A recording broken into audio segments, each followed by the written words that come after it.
Hey folks, welcome to a podcast about Catholic things. This is Eric, the Ambassador of Common Sense, and I'm here with Dan, the Ambassador of Nonsense. Welcome everyone. Back to more nonsense. Yeah, lots of nonsense. We're jumping back into that. We committed to doing a deep dive on Francis's letter to all of us, to the laity, which was his explanation, his excuse for the motu proprio that restricted the Latin Mass. You know what this reminds me of? Speaking of nonsense, you remember a project that we kind of conceived of? We never quite followed through on it, but it was a book that we were going to write that was had the appearance of all seriousness of helping people to prove that the earth was flat. Oh, yeah. And all these experiments you could do. Yeah. But every single experiment that we had in the book would, of course, end with the result that the earth is not flat. But we would never even hint within the book that we knew that was the case. Right. That's what this reminds me of. It does. It's weird. I mean, there's things in here I don't agree with, but it's not things... Those things, as you said last week, aren't things that would aren't part of his argument, really. Yeah, it's just kind of the rambling of an old man or something. When he does actually try to make an argument for what he did, then the argument spells out that he shouldn't have done that, and that what he really ought to do is just eliminate the Novus Ordo altogether. Mm-hmm. It's so weird trying to read this. And you know, another thing is, this man is hard to read. I mean, yeah. Really hard. Not like Benedict XVI, huh? Right. I mean, look, when you start reading a sentence, you have to keep in your mind kind of it's hard to keep track of what the sentence is doing because it goes in several directions. And it's like he sat there with a thesaurus night after night trying to find the least used words in the English language. I don't know what the Latin is like for this. Like, maybe it's... Yeah, did he compose it in Latin, or do you think he composed it in Italian? Yeah, that's a good question, because maybe these are common words, and maybe this is his bureaucracy trying to make it sound intelligent by just adding lots and lots and lots of words. And that's why this is so badly written. So that I don't think about that. If it was composed in Latin, one of the things it's kind of a couple of my sons together are sort of taking on the project of wanting to learn Latin, and there's a marked difference between like ancient Roman Latin, like the orders like Cicero, or the writers like Julius Caesar and those guys, versus the kind of Latin that was used, say, in the church by the time Saint Jerome was writing the Vulgate and stuff like that. And the old Roman Latin was very much like this. It was twisty-turny in its sentence structures. A single sentence would ramble on forever, like a paragraph's worth, and it would be, you know how in English even sometimes you write a paragraph and you'll say something and then you'll go through the whole paragraph supporting it, describing it, maybe giving a couple of implications, and then at the end of the paragraph you might wrap up what you said by almost repeating what your beginning of the paragraph was. Yeah. Well, in this ancient Latin writing style, sentences were like that in many cases. That's how twisty-turny it was. And it's almost like he's trying to imitate that in some cases. That could be. It's like if I said something like, if anyone like myself and even any member of mankind truly desired those baked or fried snack foods originating in Ohio and traveling throughout the globe, then it would truly benefit me. In fact, most would call it dare call it necessary, that my body leaves the relaxed state it finds itself in and rises up and begins a repetitious motion. You've already lost putting me. one forward in front of the other until that motion had caused my body to reach the place where those crispy spuds could be had. Or I could just say, if I want potatoes, I got to get up and get them myself. I was going to say, you lost me. Where the heck is that sentence going? Yeah, and a lot of this is like this. It's like, why is he saying this? This could be said in 10 words, and instead he uses 100. And it's just so much of it is like that it's very difficult to start a sentence and try to even get a sense of what he's saying. Yeah. It's so either poorly written or poorly translated. You got to reread the whole sentence 3 or 4 times in some of these cases, sometimes even more. Yeah, I even, like, to the point where I got to kind of diagram it. What? Yeah. Good this thing we were forced to learn how to do that. Here's the predicate. Here's 15 direct objects. Yeah. It's bad. And, again, this could be his translator, maybe not him. And here's the compound complex dependent clause. Yeah. Yeah, over and over again. And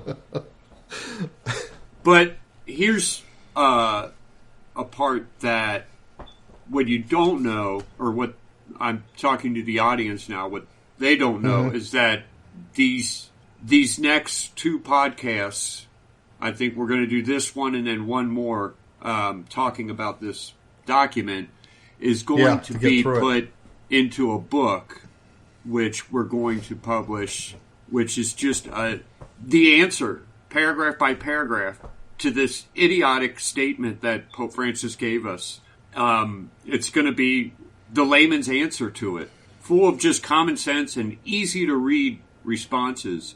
And for most of it, to read our responses, you won't have to have read Pope Francis's rambling statements, But we invite you to. We're not like people who say you don't have to read it. Just read what we say. Right. We're not like trying to hide anything. It's going to be his text right there with it. Yeah, we'll have it right there, and you can see it, and you can see why we're saying what we're saying, and it will make more sense. And we'll try to make it easier to read as much as we can. But that will happen probably within the next month, because I'm getting pretty... You're moving fast on that, aren't you? Yeah, I'm moving pretty fast on it. All right. Excited. So, before we do, last week I mentioned this site that you can go to and enter in words, and an AI machine will give you a picture. It's pretty low resolution, but there's really weird pictures that it makes. And the URL is kind of odd, so I'm not even going to try to say the URL and spell it out on the podcast, but I have the link. It will be in the show notes. I think I also put it in last week's show notes so that people can reach it. And from here on in, when we publish a podcast, I put some kind of picture that's relevant to the subject. Oh, no. I'm going to start doing AI pictures. Well, you know what? Here's the thing. Do you have to give attribution? Not that I know of. I probably will, though. Yeah, we could just say. In fact, the attribution can be the words, and everybody is supposed to understand these are the words we use to generate the picture. Yeah. Yeah. And I mean, it's fun to play around. Once you sit there and start playing with it, you can lose a lot of time. Because when you give it the words, it takes about, I don't know, half a minute for it to come up with the pictures. And then it gives you it gives you about 12 pictures, I think. And, it's neat. Like, it's weird because today I put in Novus Ordo. Mm-hmm. You should see the grotesque pictures that it gave me. And then Novus Ordo is, I mean, we use it in reference to the Mass, but before that, it was part of the phrase Novus Ordo Seclorum, New Order of Time, which is kind of like the New World Order. Okay, phrase. But it showed me a Mass. It showed me a modern Mass. Oh, it showed you Mass. Yeah, it just made them really ugly. Which is what they are. Part of that is because it draws faces, but all of the faces are really ugly. But when I typed in Tridentine Mass, or Traditional Latin Mass, I think is what I typed in, it was not so ugly at all. Huh. Interesting. So I'm probably going to use AI those with a little pictures, bit of sense. Yeah. For today's podcast, I'll probably use one from each of those sets to show what kind of things it does. But I promised we would talk about that, so I talked about it. Okay, back to this document. You say it because I can't even say this. Desiderio Desideravi. That's it. We've decided the best translation that is I earnestly desire, because it's the opening words for Jesus' sentence when he says, I wanted to have this supper with you guys for some time. And on paragraph 21, let's see, I've got a comment here halfway through. He says, we must be careful for the antidote of the liturgy to be effective. We are required every day to rediscover the beauty of the truth of the Christian celebration. Strictly, I don't buy that. No, it's not true at all. Well, that sentence by itself is bogus. It's effective with or without our discovery of it, and with or without our understanding of it. Of the beauty, right. That's, we need to know the truth that this is Jesus' body and blood, and we're receiving it. And the fact that it's Jesus' body and blood is what makes it effective, and all we need in order for it to be effective for us is to be in a state of grace when we attend Mass. Yeah. Here's the thing, but the changes, the Novus Ordo, since that's been forced on us, there's been less and less discovery, because so many people have lost their sense of awe, and it's like an anti-discovery. Yeah, not only have they lost their sense of awe, they've lost even a belief in what they should be in awe of. Yeah, I mean, they've stopped believing in the real presence at all. The transubstantiation. 60% don't even believe in the real presence. So the real. And not only the real presence of Christ's body and blood in the host that we receive, but in the real presence of the sacrifice of the cross right there with you. You're being transported to that, as it were, in the Mass. People have completely lost that. So the new Mass has been an anti-discovery. I don't know if there's a word for that. Yeah. And let's see, we get later to... revealed to us and given in his paschal ministry, rendered present and active by means of signs addressed to the senses, water, oil, bread, wine, gestures, words, so that the Spirit, plunging into the paschal mystery, might transform every dimension of our life, conforming us more and more to Christ. I can take that and make it into a valid point. I guess that's what I could say about that, because the idea is that you go to Mass. The Catholic faith is an earthy faith. We deal with real things. We're not like mentalists. We don't get around and to practice our faith, sit around and close our eyes and block out the outside world and hum a bunch of ohms and that kind of stuff. And, we see that. Jesus used bread and wine, real things. And that Mass, receiving Him as a real thing into our bodies, His real flesh into our real body, is supposed to then transform every part of our lives. Yeah, sure, I can see that. I think it's a little bit weird the way he states it here, though. Yeah. paragraph 22, the continual discovery of the liturgy is not the search for a ritualistic aesthetic, which is content only by careful exterior observance of a rite, or is satisfied by scrupulous observation of the rubrics. Okay, but the ritual aesthetic and the rubrics help the observer to this discovery. They it kind of practically force them to it. There's a programming technology, a language that's called Ruby. I've not programmed in it, so I don't really know a whole lot about it. But it is used frequently, or it has been used frequently, as a server-side language.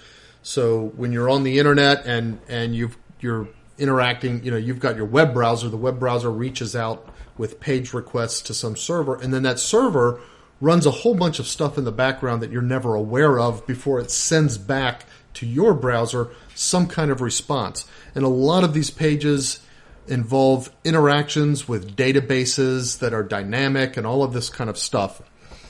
And this language Ruby had some, as I understand it, again, I've never programmed in it, but I've done enough programming in different languages to understand where people are coming from, has a fairly straightforward way to interact with databases and data sets that are in the databases, and then manipulate those into the kinds of ways that you would want to present them to people on a web page. And a sort of, let's call it a sub-language, was evolved out of that, where based on the database name and the table name in the database and the field or item name within the table, and people who don't know databases may have no idea what I'm talking about, but when you followed certain rules about how to incorporate those into the language itself in terms of naming the elements of the languages, variables, functions, and so on and so forth, it turned into something where you could very quickly, very easily get up and running with the things you needed in order to get a fully functional data-based web application online and working, and everything's running smoothly. And then you almost automated that aspect of it, and then you could focus as a programmer on the deeper aspects of the program itself and the special logic that made this website special to you and that kind of stuff. And this sub-language was called Ruby on Rails. And the idea was that by accepting the Rails, which was all the guidances related to how you name the language elements from your database and that kind of stuff, the Rails take you, just like a railroad, like a train car on a railroad, the Rails take you very quickly a great distance towards where you need to be. That's kind of how the traditional mass is. Yeah. As a side note, I always imagined that whole language having something to do with the servers and server pieces, which are often built on rails that slide into place on these giant racks. Oh, yeah. I don't know why I made that association, but that's what I thought Rails was referring to. But now I know it's a matter of helping the metaphor. Programmer and allowing yourself to stick to these rails and stick to this, and then it takes the Trinity does that. It takes you where your mind ought to be. It almost forces you there, and it does it in a really good way that the Novus Ordo just doesn't do. You have to force yourself it's like the to Novus Ordo, focus on what the Novus Ordo does. You got to navigate. You got to go bushwhacking in the Novus Ordo. You got to navigate your way just to get to penetrate a little bit into the mysteries, and it's different every time. And so you got to find a different route every time. The traditional mass, it's and like the priest doesn't. I mean, a lot of it depends on the priest. In the Novus Ordo. That's right. It's like if you got a bad priest in the Novus Ordo, you're not going to do much thinking about God that day. It's hopeless. And of course, if you've got crying kids, all kinds of distractions that we always have in Mass, it's harder to ignore those in the Novus Ordo. Whereas in the Tridentine, even with those distractions, you're still kept on the rails to where That's true. you need to be. Then Pope Francis says, obviously what I'm saying here does not wish in any way to approve the opposite attitude, which confuses simplicity with careless banality, or what is essential with ignorant superficiality, or the concreteness of ritual action with an exasperating practical functionalism. That is so hard to follow. But, if you follow Pope Francis' actions, that whole statement is just a lie. Just an outright lie. Because he has constantly approved of this crap from bishops in all dioceses. And his bishops weed out the priests who don't do these things. Yeah. If you want to put the rubber to the road with the lie, follow that right into the very first sentence of the next paragraph. It's like, he almost said, let me be clear. I'm a big liar. Yeah.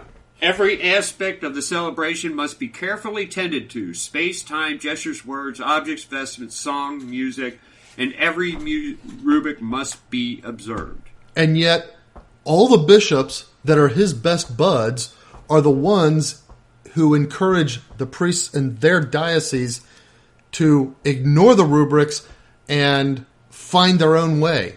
Or bring in some, music director that's going to take over the Mass or whatever. So, there's just no sense in which the words on this page match Pope Francis's actions as a pope. Yeah. We see it all the time. You could go see videos of Pope Francis's favorite bishops, like Cupich, and for those who haven't heard us before, I know that that's not the proper way to say his name. And Callahan allowing these terrible masses to happen in their diocese. And then people like, what's his name? Father Altman being booted. Yeah, punished. And it's... But another thing here is that in the Novus Ordo, it's exceptionally easy to follow that that rule, to pay attention to the time and gestures and stuff, because there's not that much to learn. There aren't a whole lot of gestures. And I was thinking about that the other day. It seems like the servers of the Tridentine Mass have to learn more than the priest in the Novus Ordo. Oh, yeah. When you that. Sit there and look at them and look at what the server has to do, and it's like he does more than the actual priest does in the Novus Ordo, or he seems to. That's how it appears when you're sitting in the pews. The priest has all kinds of things he's got to do. It shouldn't be that big of a problem to get a priest to do these things, and yet we all know that it is. We constantly see them breaking the rubrics. So, this whole statement is just bogus. Now, this next sentence is a little bit weird and troubling. He says, he says, okay, all the rubrics have to be observed. You have to pay careful attention to everything.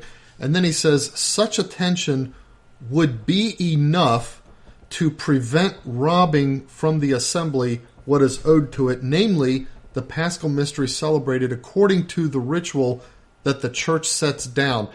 There's a sense in which that's true. The faithful are owed that, but there's also a sense in which that's not enough. That's not true. Because we also are owed, by let's say, virtue of our baptism, we are owed a Mass, a ritual of the Mass that expresses what the Mass is.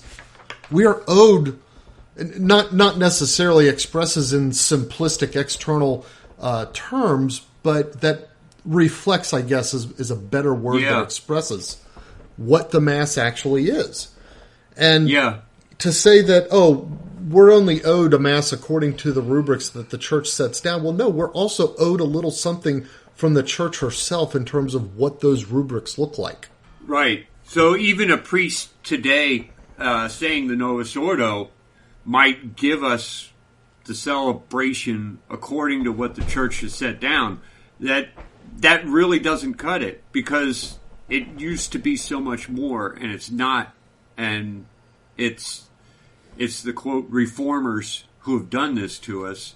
We are being robbed. Yeah, we've been robbed. The entire generation here has been robbed.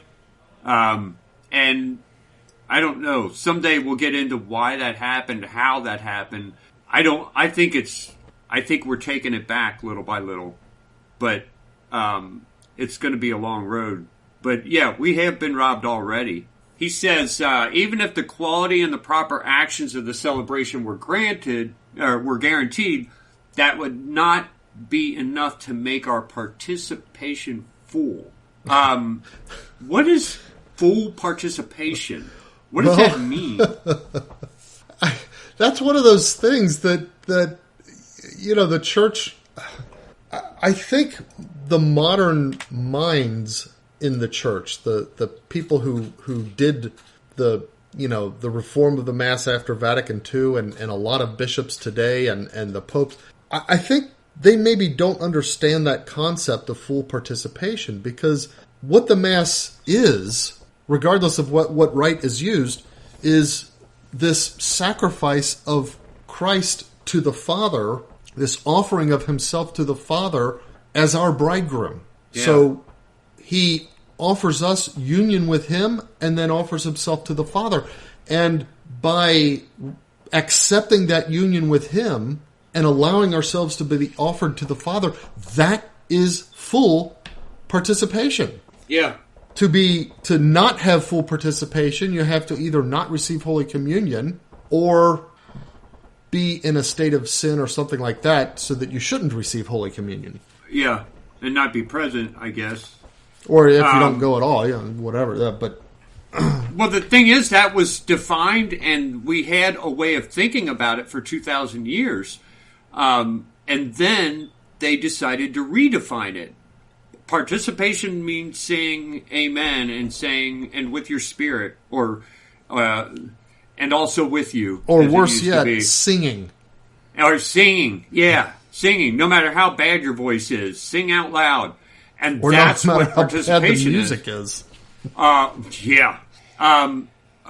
We know what those results are. We know what happened when everybody became full participants. And we're going to come back to that over and over again, because that's the theme here. We know what happened after Vatican II. We don't have to guess anymore. It was like, okay, you destroyed everything. Yeah, maybe the Church was slipping, but the Church was slipping during the Reformation, when giant blocks of countries were leaving and becoming Lutheran or Calvin or whatever. That's always been happening. But when they changed the Mass, the Church left on its own. People decided, not because their politicians told them to, but because they just didn't care anymore. That was the result. The Mass didn't look like something worth caring about. Yeah, it's stupid. It seems silly, most of it.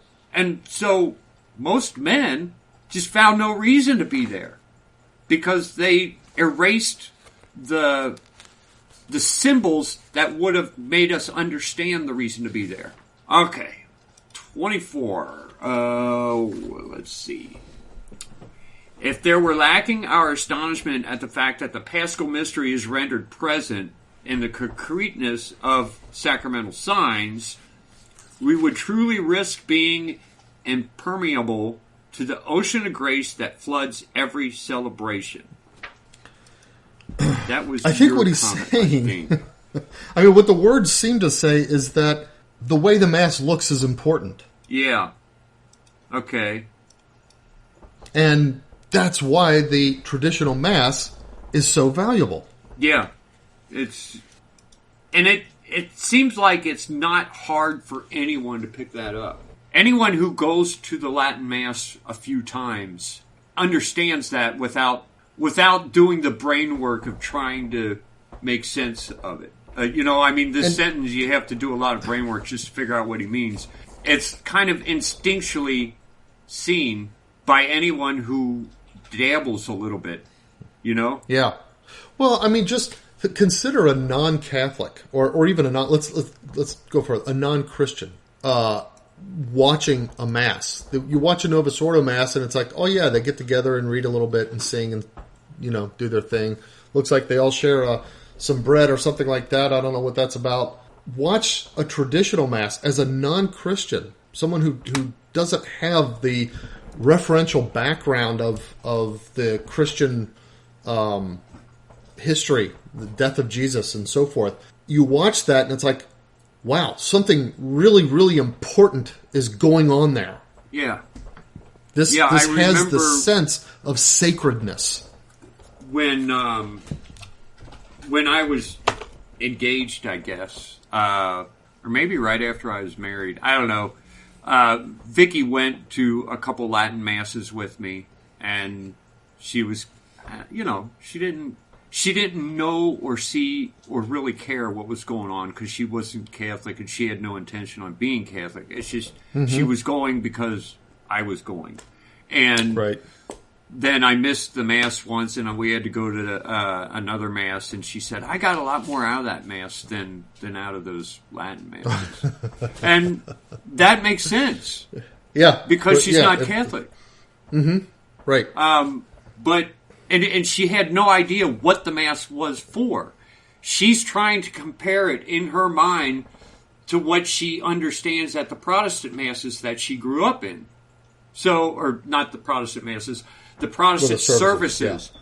She's looking for a service. She's looking for some kind of connection with a priest who's going to make her feel good about life.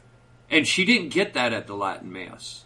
She didn't really even understand what the Latin Mass was. So it's, okay, it makes sense. But that's not what we're trying. That's not what our Mass ought to be doing. We don't need to draw people in. The Mass is not for people who aren't already Catholic, as Sacrosanctum Concilium points out. It's to feed Catholics. Mm-hmm. Oh, let's see here. He goes off here a little bit. He talks about efforts to favor a greater quality to the celebration, even if praiseworthy, are not enough. Nor is the call for greater interiority. And he goes off on interiority. Doesn't really define it, but he says it can run the risk of reducing itself to an empty subjectivity if it is not taken on board the revelation of the Christian mystery. Okay, first of all, I don't know what that even means. I don't know what he's trying to say. Is he talking about quiet contemplation that doesn't involve all the crap going on around us?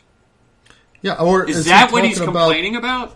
Is he talking about participating but through the intentions and attentions rather than by raising your hands up and saying amen and singing and stuff like that and shaking people's hands and whatever? It seems like that's what he's talking about, and I can kind of get here. And this is somewhat of a problem in some Latin communities. Generally, the old ladies who don't want any noise, don't want kids distracting. In fact, it's the exact reason I was once kicked out of man. Yeah. I mean, it was like these old ladies were complaining to the priest because they can't remain in their cocoon and not have anything pull them out of their interior meditation. I can kind of see that, but I can kind of see not wanting people to get into that. But at the same time, there is nothing wrong with quiet, solemn meditation and not moving your hands everywhere. You pray with your body, but that's only a part of it. You can't You can't just stop having an interior act of worship. It has to be interior. It can't only be exterior. You know, there's a few things that we do, and the priest does even at the altar with our bodies that are movements that it's not the prayer, it's more the punctuation of the prayer, or sometimes it gives emphasis to certain parts of the prayer. I'm talking about things like the sign of the cross, or like the priest, crosses over, things on the altar numerous times. Yeah. But for the most part, during the Mass, the physical contribution to the prayer is your posture. You put yourself physically in a posture of whatever appropriate disposition you're supposed to be in for that part of the Mass. Yeah. Whether it's standing or kneeling or sitting or whatever. And that is supposed to lead you to an interior encounter with God. The fact is that there's kind of a growing disdain for interiority because, and it seems to me like the reason is because when our prayers are interior, then maybe people like Pope Francis aren't as in charge of them, Like, hey, no unauthorized thinking here. You got to think and behave like the rest of us. No unauthorized praying. Yeah, it's like that's the one area that the priest cannot direct. Yeah. We can have those with or without the priest, and that seems to be contemplation. What Pope Francis doesn't want to happen. So I was just pointing that out. Where was that? That's a good Paragraph point. 24. 24. All right. 25. When I speak of astonishment at the Paschal mystery, I do not at all intend to refer to what times seems to be meant by the vague expression sense of mystery. This whole paragraph annoyed me because I know that many people who prefer the traditional Mass, like us, have referred to the sense of mystery. Actually, I typically refer to the sense of the sacred, not the sense of mystery. But people use that phrase, sense of mystery, and he's acting like they mean something vague by it. Yeah.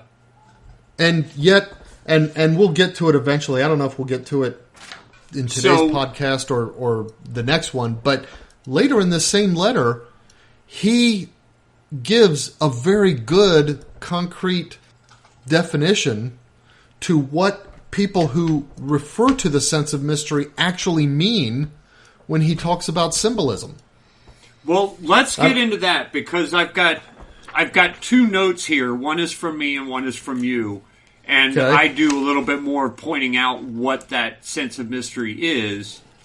Not in strictest terms, but let's get into that without waiting until the. Well, let me see if I can find then where he talks about that while you start talking about. I think that was at 39. It was real close to 40. I think. Okay. Before or after. Look, the sense of mystery. Well, I don't even know what that means. I don't use those words often. But the fact is, what they did when they quote reformed the Mass was took away a lot of symbols and signs. Those symbols and signs were meant to refer to something real. Mm-hmm. And when you take away the symbols, then the person present doesn't have any, he doesn't see the symbol and say, what is that? And so he has nothing to look into. There's no wonder, there's no curiosity. The sense of mystery to me is the curiosity of what is this thing? And generally they refer to truths that we can never truly understand, but that we can always understand more. So the banality of the Novus Ordo is enough to convince people there's just nothing special here. It's nothing something beyond for old ladies and children. It presents itself as something that there's nothing beyond.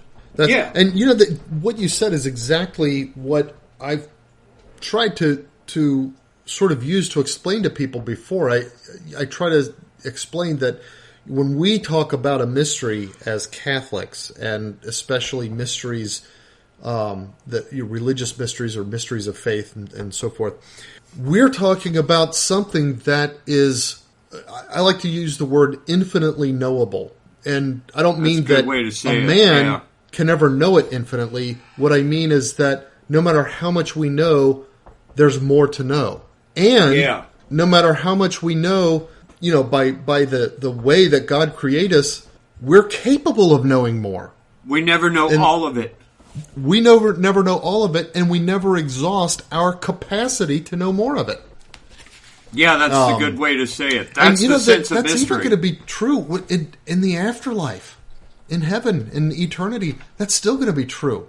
The mysteries of the Trinity and the interior life of the Father and the Son and the Holy Spirit. Speaking of which, and I guess that's a whole theological discussion to have, because at some point in this letter, Pope Francis says that we won't know this fully until we die and are united with Christ in heaven. And I just disagree with that. I don't think we'll know it in full, a lot of these mysteries, when we die. I think we'll be allowed to keep learning for all eternity. Yeah. God will give us a eternity, an infinity of discovering Him. If you want evidence for that, St. Thomas Aquinas describes contemplation as the highest form of prayer. And contemplation involves an interior learning of God. And if that continues forever, that means we will forever be learning more about God. And that, because in heaven we will take part in the highest form of prayer. In other words, we'll be contemplating in heaven, not just appreciating, but continually learning. So, I just think he's got this whole thing so backwards. And it will come up again, and we'll have other notes there. But, this sense of mystery. Okay, but you didn't just take away the mystery. You took away the symbols of the mystery and the symbols of real things. So, again, any normal man is looking at this. Any normal boy, as he begins to reach the age of reason, will see this and say, why am I here? And the only thing that keeps him there is being told there's something special about this. He has no way to experience, he has no way to look at that and have evidence for, there's something serious here. It has to be told. Well, with the Tridentine Mass, it didn't have to be told.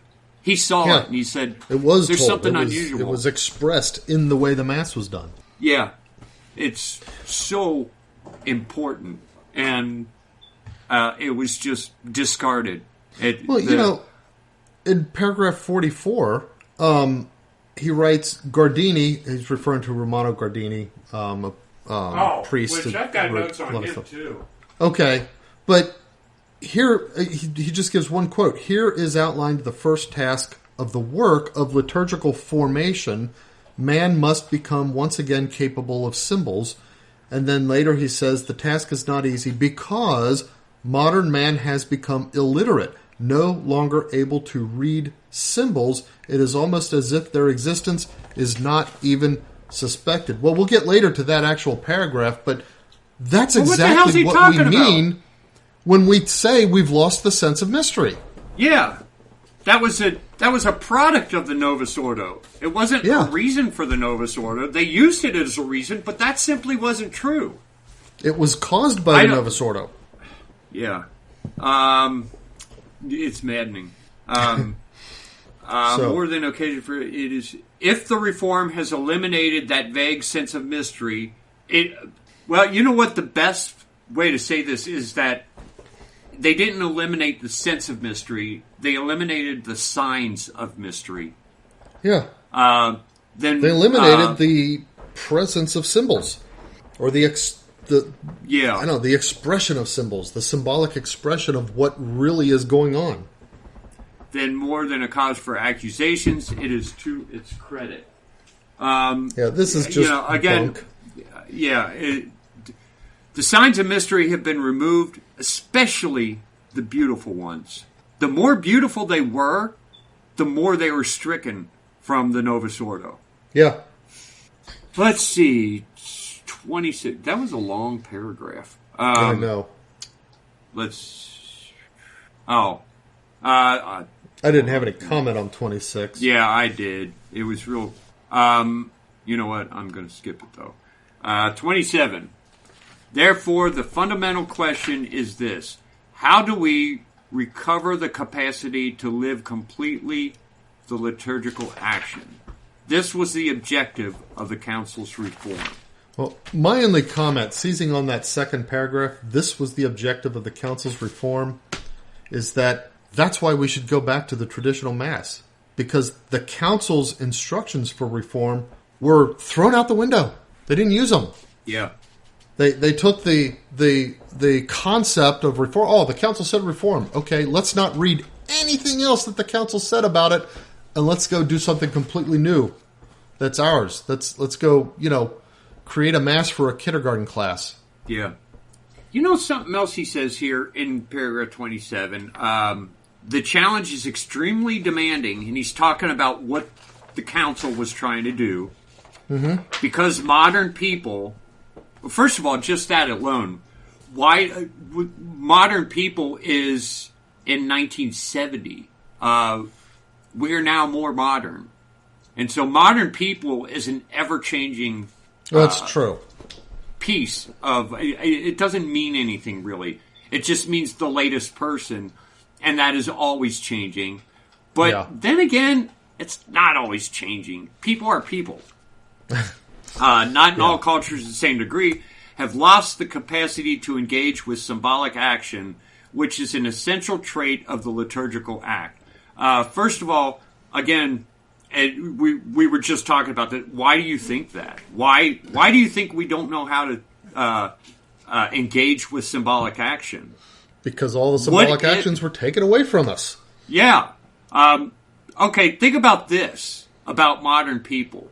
The entire world fully knows and fully understands that the masks do not keep us from getting diseases. And yet, everybody in the world wore them. And it was precisely because it would give them a sign that we're taking the COVID disease seriously. It was to show our compliance. That was the reason for the mask. And most mask wearers understood this. Fauci even said, you should wear a mask even though it doesn't really help you because it's a sign that you're taking it serious. Fauci said this. This is why, like, in stupid cities, city council meetings required online Zoom meetings, required people to wear the mask to the meeting. Yeah, it's idiotic. I mean, if you want any proof of what you're saying, that is it, 100%. This shows they did not believe that the mask had any specific effect vis-a-vis the disease. It was symbolic, period. Yeah. So everybody was able to follow that, and that in itself was symbolism without any substance. That was one of Rush Limbaugh's favorite things. The left is always symbolism full without substance. Of symbolism without substance. But the mask has substance. I'm gonna propose a link here. I had not thought of this before. If we had not lost the traditional Mass as a whole church, I don't believe Catholics would have been as easily duped into the whole mask-wearing thing. Because I believe as humans, we're designed for symbolism. We crave symbolism. And for Catholics, we found more than we needed for our whole lives right there in the Mass. Yeah. When that was taken away, we had to look elsewhere for it, and that's why we started turning to various symbols of submission to whatever, government entities or corporate entities or whatever it is. I think Catholics would not have become the mask-wearing minions that we did if we had not lost the traditional Mass. Well, all I know is everywhere I went, I was the only one without a mask. Until that first week, I showed up for Mass, and I was one like everyone else. Nobody had the mask. Yes, nobody was wearing a mask at the traditional Mass. At the traditional Mass. At the Novus Ordo, everybody had masks. They were still wearing them because they didn't get, I think there's a connection. There's something there. I don't know I don't know if that's it. It seems like that is it, because it was there, and it was the only place I found it.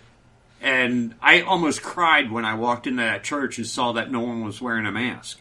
I was so sick of the pressure put on me to wear the stupid mask, because I don't believe in symbolism without substance.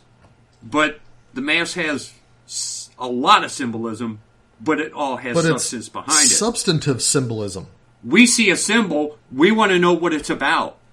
And when it's about something that's worth learning about, worth belief. Approaching, following, engaging. Energy. I guess engaging is the right word.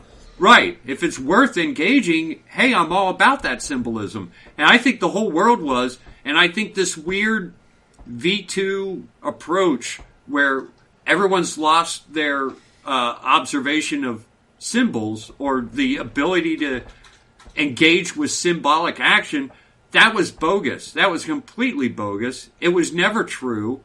And the only reason it's true now is because of the Novus Ordo. Yeah. So, paragraph 28. With postmodernity, people feel themselves even more lost, without references of any sort, lacking in values because they have become indifferent, completely orphaned, living a fragmentation in which a horizon of meaning seems impossible. I mean, that's true, but that was introduced into the church by the new Mass. Yeah, it wasn't there in 1960. I don't think it was. I mean, in the new Mass, we invite local variation, cult of personality of the priest, music directors to take over the whole thing and turn it into an opportunity for their music. Even when it's performed strictly according to the rubrics, all of this variation and cult of personality applies in the new Mass. And so if the modern world is something in which people are beginning to feel orphaned, if they're living a fragmentation in which a horizon of meaning seems impossible, I don't know what that's a weird phrase. Yeah, that is a weird way of putting all this. Whatever that means, if we're going through that, the Mass was the thing that, at least as Catholics, we had to anchor us. That was taken away. The Novus Ordo Mass then contributes to that very fragmentation. It sure seems that way. And the thing is, I don't know what he means about postmodernity. Am I saying that wrong? That seems like too many. Yeah, a little bit. Postmodernity. With postmodernity, I don't know. It's like, there was modern, and then we're like after modern. That's one of these, like, okay, this Pope is too stupid to realize that modern is just a always contemporary word. There's nothing after modern. There's no such thing as postmodern. There's modern, and then there's, I guess, postmodern would be the modern that's going to be modern in the next age or something like that. So the future people feel themselves even more lost. Yeah. Okay. But I assume he's talking about people right now. I think he means us. I think like us as compared to, say, the 70s. This is one of those cases where it's like, no duh. You're telling the truth here, and this is exactly why we need the Tridentine Mass back again, because your Novus Ordo has left us this way. That's what... Yeah, and if the whole world would have gone this way otherwise, so be it. But at least Catholics would have avoided this by keeping the traditional Mass and clinging to our traditional sense of church. We would have been grounded, and the rest of the world could have looked to us and saw a church that was well grounded. And they can't look at that now unless they're looking at traditionalists. That's not even arguable. Well, he himself admits it here. And it's like, okay, so let's ban the Tridentine. This evokes, once again, the Pelagian and Gnostic problems, which I think are misapplied terms. But I don't think he's using those in the right way. I think he's trying to come up with labels that make it sound like he's properly diagnosing problems according to old patterns. It consists also in an abstract spiritualism, which contradicts human nature itself. For a human person is an incarnate spirit, and therefore, as such, capable of symbolic action and of symbolic understanding. He's not real clear here on which movements he's talking about. Is it the strange spiritualism and nature worship that where man is regarded as the enemy of nature? Is it this abstract spiritualism? It sounds like he's talking about himself, because his own way of thinking about man is against human nature. When he gets into environmentalism, and even when he talks about things like economy and capitalism. Well, it's like he completely abandoned. It's like, okay, he's very much against these things are human realities. But I don't think that's what he's doing here. I think he's talking about this. There's a sort of, I don't know, a movement among people, I guess especially young people, to consider themselves spiritual without adopting any actual religion. So I'm spiritual, but I don't follow any particular religious ritual. I don't follow any particular religious rules. I don't identify with any particular religious group. And so the spiritualism is purely abstract in that sense. I think that might be what he's talking about. And it's almost like I'm spiritual, and that's a part of myself that I can like cut away and set aside, put in a box, and the rest of me doesn't have to be affected by that or something like that. I'm spiritual, but I can, engage in I don't know, free sex and view pornography and gamble my family's rent away or whatever. But those things don't constitute bad behavior. I'm really a spiritual person. I think that's what he's talking about. And he may be a little bit correct in what he's saying there. But again, the remedy is not the new Mass. Right. The new Mass contributes to this. Yeah. Yeah, it's funny, the yoga crowd. Because... that's them. Yogins consider themselves spiritual. They consider these movements to be spiritual. Yeah. But the newbies, the novice say, well, I'm not saying it as a prayer, but the whole atmosphere is one of prayer. Well, a that, demon. I mean, think about... every time I see a Christian yoga class, I just, want to go, like grab somebody by the ears and put their face in mine and tell them there's no such thing as Christian yoga. Yeah. Think about, like, if you had... we're going to do... we've got these voice exercises for singers. You want to be a singer, whether solo, part of a choir, whatever, you got to exercise your voice. We're going to go through these exercises. And these are voice exercises... we'll give them, like, collectively some kind of a name, like Sona instead of yoga. Okay, so we have this ritual system called Sona that are voice exercises. Oh, they're just voice exercises. You don't need to worry. I mean, the words themselves actually mean invocations of demons and stuff like that, but you're just doing it as a voice exercise. And surely your God is okay with that, right? That's what yoga's like. It makes no sense to say Christian yoga. Yeah, it's dumb. And anywhere that it's not Christian yoga, it is considered spiritual. The people there think they are being spiritual when they do these stretch exercises.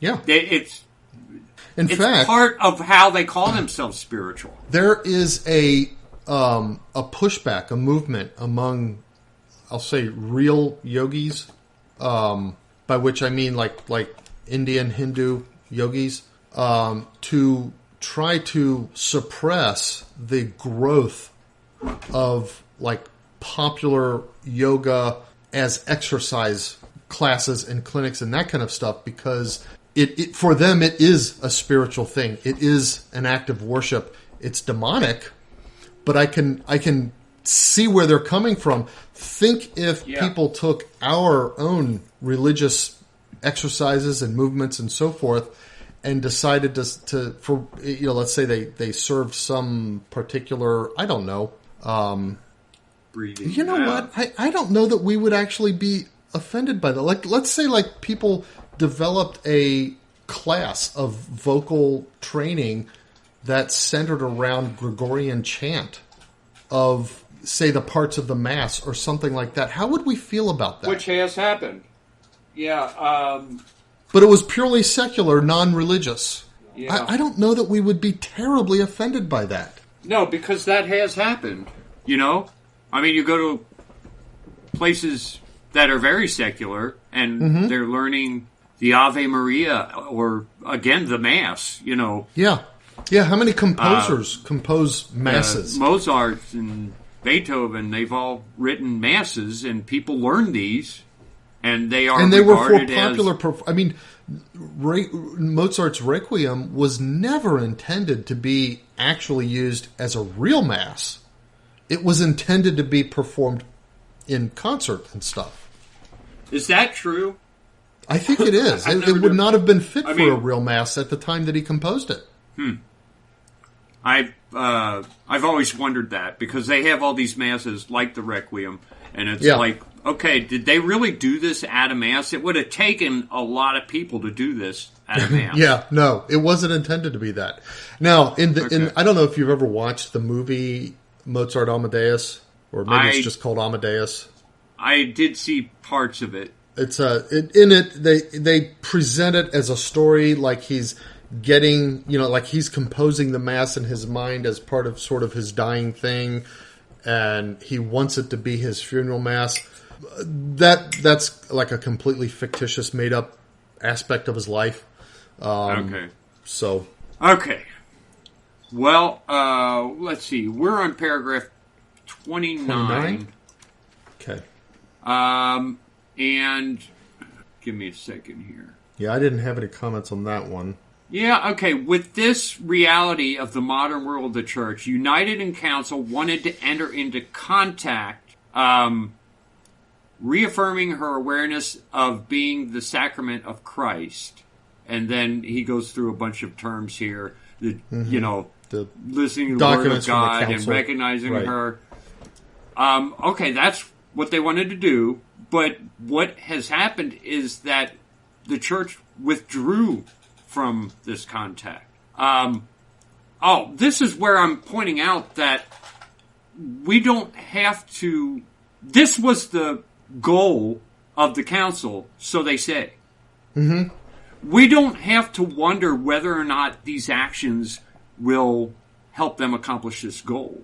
We know now. We already know. Now we have hindsight, Should we just ignore the hindsight? Yeah. I mean, the whole point of this paragraph is to say that the first document of the council was this Sacrosanctum Concilium, the reform of the Mass thing, and that reform is meant to be done in a way that's consistent, that reflects the church as expressed in all of the other documents of the council. That's all he's trying to say there. But what we know is that not only was Sacrosanctum Concilium ignored, but the way the church looks now as a result of the new Mass hardly matches any of the other documents from the Council either. And hardly matches those goals. Yeah.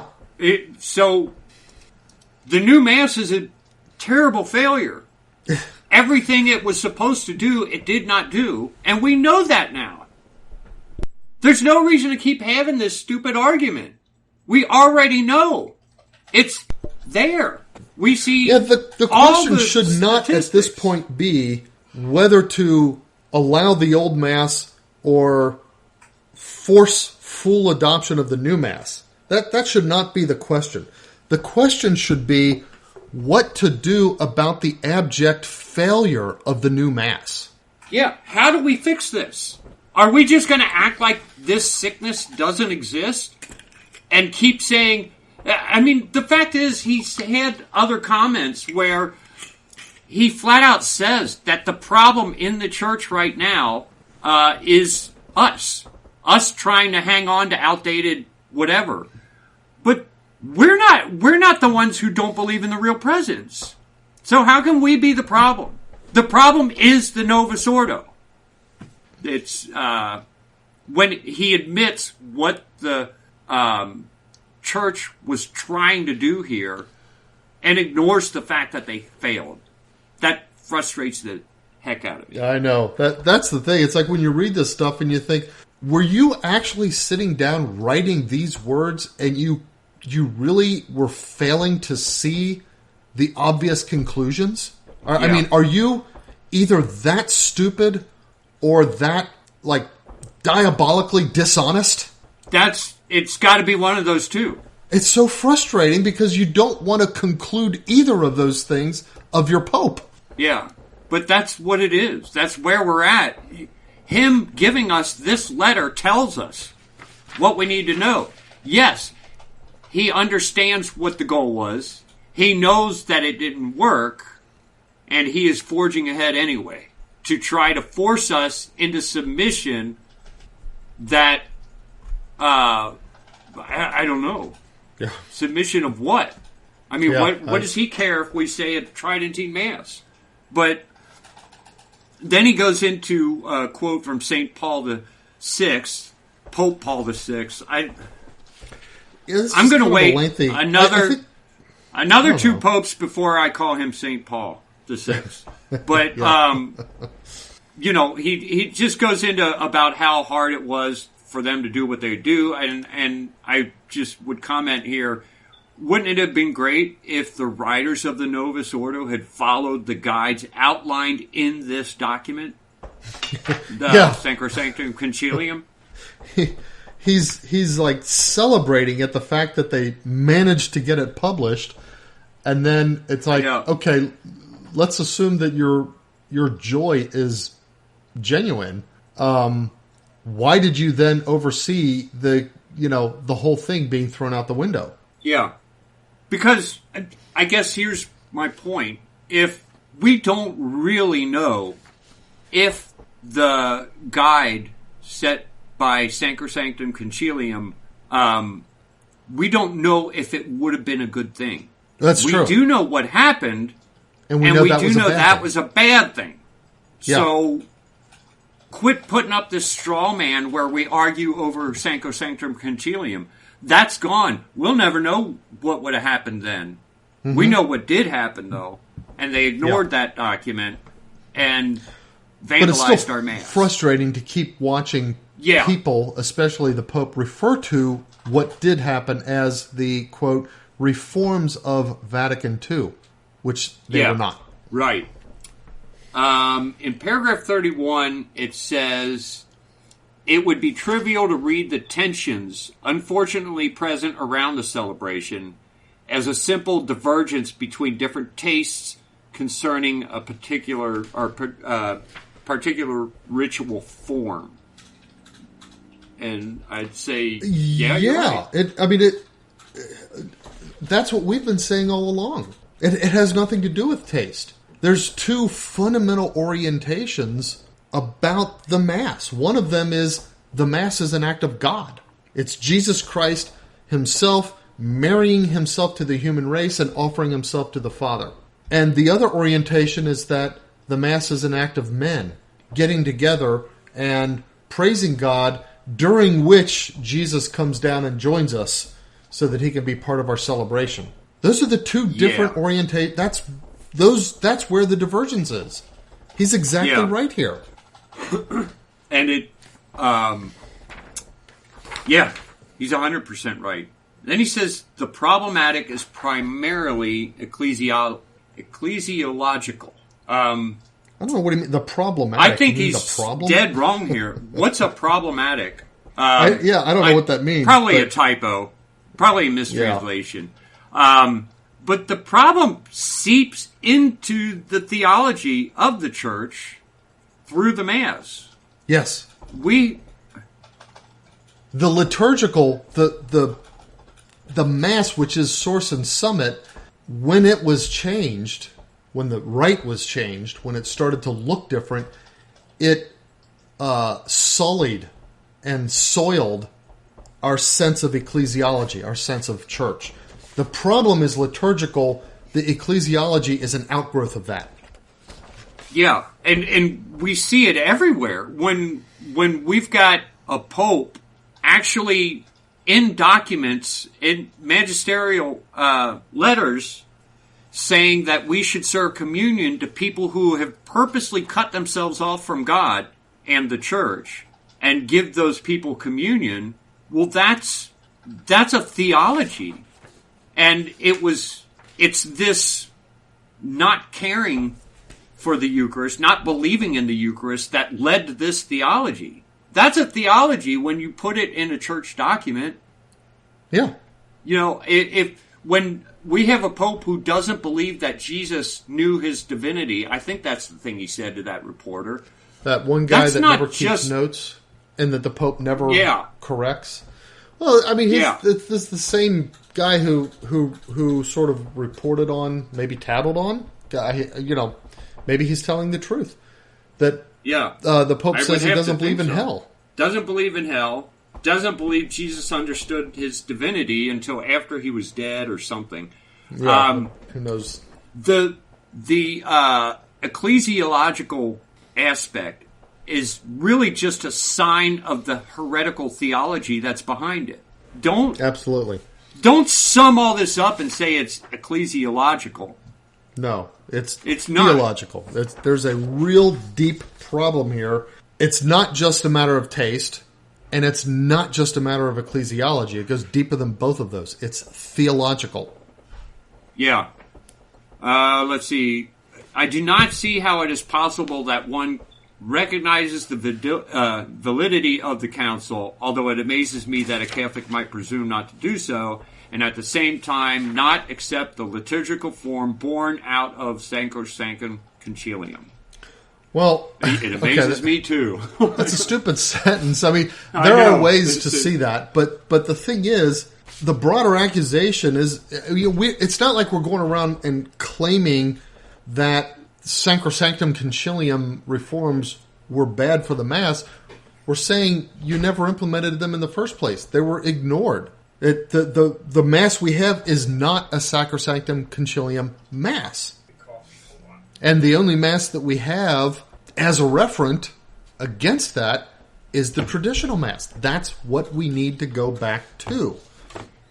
Not that because like you said, we don't have a basis for criticizing Sacrosanctum Concilium because we don't have any data on that. It was never implemented. That is the one argument that traditionalists need to work on not getting into. Yeah, not let themselves draw into that. I see it over and over again. Talk about Vatican II and this terrible document. It's like, why are you saying that? You don't know. We don't know. It doesn't enter into it. Yeah, that's a straw man. Don't go for that. Don't let them even get into it. Just point that out and move on. Let's see. For these... let's see, he's talking more about what we just talked about. He says, for this reason, as I already expressed in my letter to the bishops, I have felt it my duty to affirm the liturgical books promulgated by St. Paul VI and St. John Paul II in conformity with the decrees of Vatican II are the unique expression of ex orandi of the Roman Rite. Well, okay, so his phrase "for this reason" is a complete non sequitur. What does that mean? For those who don't know, that's Latin for "it does not follow."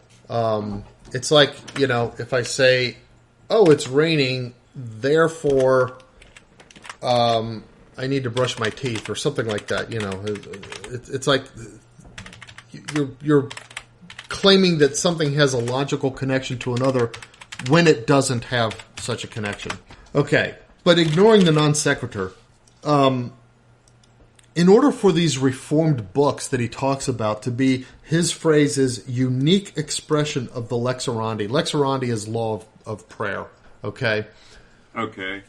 To be the unique expression means to be the only expression of the lex orandi, which means that any prior expression used by the church fathers, the ones that were adhered to by all the various martyrs and the holy saints that gave us this wonderful history and patrimony of church and of faith, he's claiming that their expression didn't count. That the Mass that they prayed, that they attended, that they adhered to, that they loved, didn't matter, didn't count. It was not the unique law of prayer. Okay. Yeah. That's what he's saying by claiming this. I mean, he's giving the finger to 2,000 years worth of saints. Yeah. Yeah, that's... I don't know of a more polite way to say it. Yeah, he's just wrong. The non-acceptance of liturgical reform, as also a superficial understanding of it, distracts us from the obligation of finding responses to the question that I come back to repeating.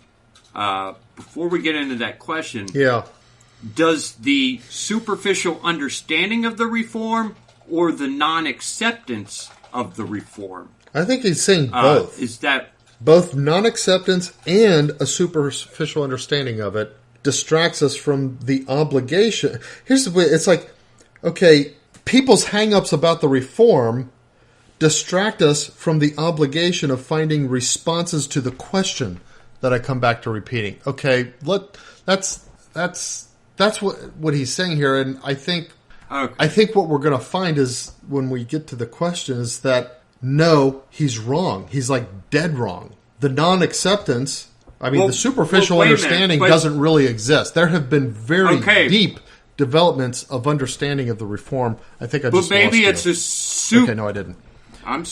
But the non-acceptance is a result of answering these questions that we're about to get to.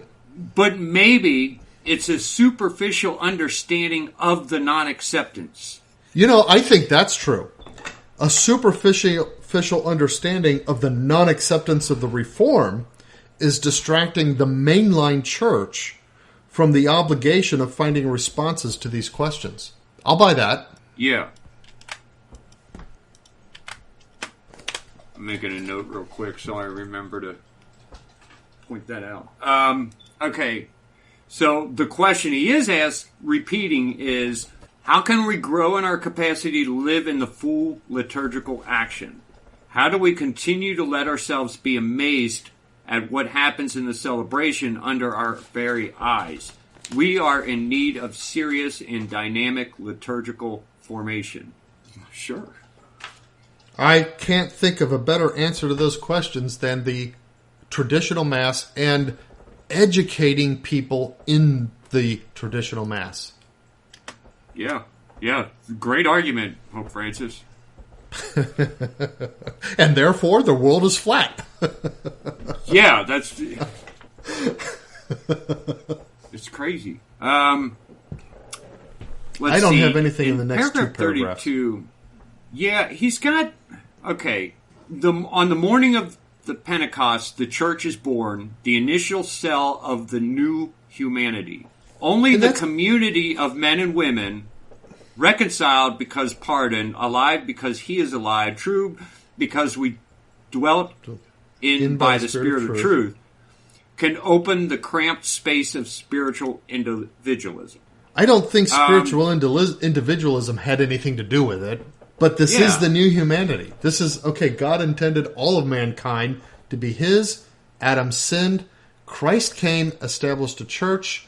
Now the church is that new humanity that belongs to God, and only that church. But I don't think this cramped space of spiritual individualism has anything to do with any of that. Yeah, he's pushing that in there, and he's pushing the word community of men and women. It was only a community because it's all of us together. We're not all singing Kumbaya or anything. It's a community because it's like, okay, but it's not like the Pentecost comes and we all get together and form this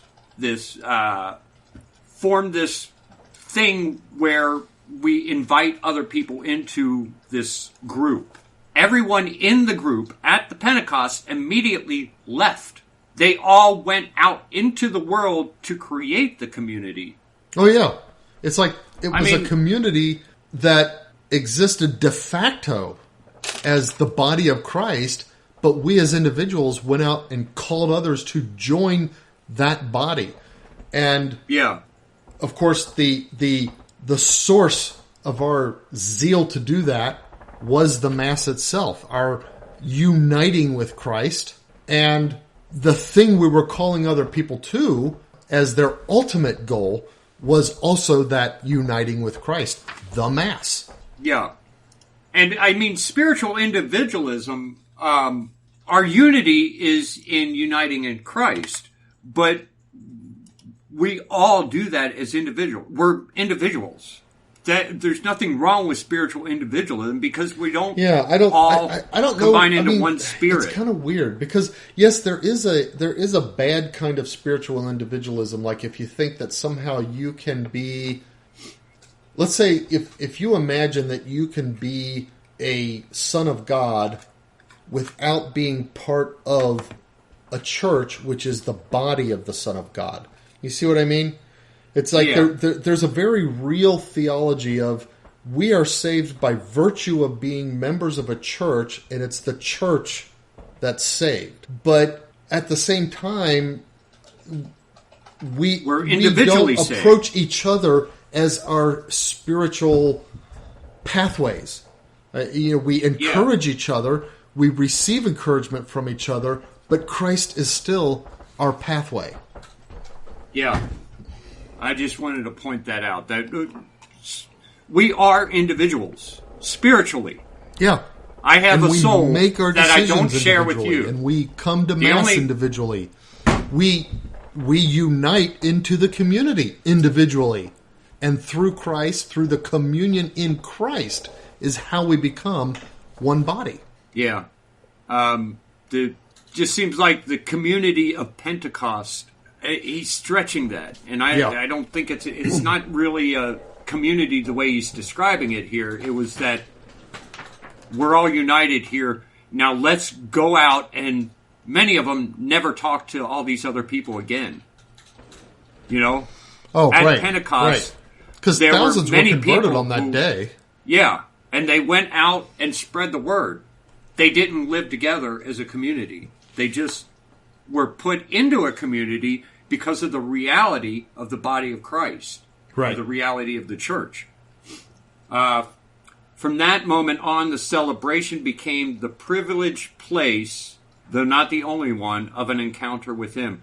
Actually, what does that mean? Not the only one. It's the only place we can physically encounter God that I know of. The celebration is the only place of encounter, of complete encounter with Christ. It's not just a privileged place. It's the only one that unites you to Him completely, according to your nature, your bodily nature, and His assumed nature as a man. Yeah. We know that only thanks to the grace of this encounter does a human being become fully human. Only the Church of Pentecost can conceive of the human being as a person open to a full relationship with God, with creation, and with one's own brother and sisters. This sounds very poetic, but I've tried to find more about this concept, and I couldn't find anything. Yeah. It just seems like he's making up more stuff. Old man rambling stuff. Yeah. Here's when we get back into Gardini. Let's see, we're on paragraph 34. Yeah, that's right, 34, Gardini. In this is posed the decisive question of the liturgical reform. Gardini says, here too the first practical task is indicated. Carried along by this inner transformation of our time, we must learn anew how to relate religiously as full human beings. And, well, I guess this is where he's getting the full human thing. Could you think of a more meaningless sentence? Yeah, it's idiotic. And Gardini is part of this new theology and part of the problem. Yeah. Gardini's writings were condemned by Pope Pius XII. Mm-hmm. The theology that gave us this is a meal more than a sacrifice was condemned specifically. And let's see, somewhere in the set of notes I have the year, but it was very specifically condemned by Pope Pius XII. So look, we know where this new theology led because the church emptied after we imposed it on everyone. Yeah. So if we're going to judge a book by its cover, if we're going to judge a tree by its fruit, right? Then we can say we don't need to judge the book by its cover. We can judge the tree by its fruit here. Yeah, this Gardini, he was successful in his demonic task, or he was an idiot. Yeah, the fruit of his tree is true. Rotten to the core. Yeah, so keep quoting our Gardini here, which seems to be weird. It's like the Pope. He says, "This is what the liturgy makes possible. For this we must be formed." Here's the interesting part. Gardini does not hesitate to declare that it's like he's treating Gardini as though he's like some vast recognized doctor of the church, like Aquinas or Augustine or somebody like that, or even Liguri, or I don't know. And he's not. He's just some priest who was parts of his texts were condemned. Have been condemned by the church. Why are we? It's weird that he would quote him this way and invoke him this way. Pope Paul VI pulled him back in to help with the quote Reformation, which maybe he contributed to the documents of Vatican II. I don't know, but I know the documents of Vatican II weren't followed. So, what does this guy give us? Yeah, he keeps coming back to them. Ritual and textual reforms won't help much. Won't help what? Won't help us be fully human? Is that what you're saying? So, what about all through history? Were those people human? What about so he's saying, the 2,000 years of the Mass? Without was that not helping people? Ritual and textual reforms won't help much. So it looks like he's saying, unless we don't train people in the new Mass, we're not going to change their minds just by changing the Mass. But you know what? I would say that here Gardini was proved wrong, because they changed the Mass. They didn't bother doing a whole lot of liturgical formation. And everybody, the church at large, followed the rot of the new Mass. Yeah, they lost faith. They stopped believing in the real presence. It helped him in his demonic task. Yeah. It did do that. So, where are we? Okay, I'm still on paragraph 34 here. Okay, this is one of your notes. I do not intend to treat here in an exhaustive way the very rich theme of liturgical formation. I only want to offer some starting points for reflection, because obviously we don't have a whole lot of points for reflection on the Mass. I think two aspects can be distinguished: the formation of the liturgy and the formation by the liturgy. Yeah, okay. Formation for the liturgy and formation by the liturgy. The first depends upon the second, which is essential. So here, this is an interesting point, and I think this is something worth pursuing in the Pope's language. So he's talking about formation for the liturgy is like classroom training about the Mass. But formation by the liturgy is the way in which the look and feel of the Mass forms you. And he says the first depends upon the second. So in order to be formed, in order to be taught well in the classroom, so to speak, classroom could be, whatever, like adult Christian formation nights at the parish or whatever.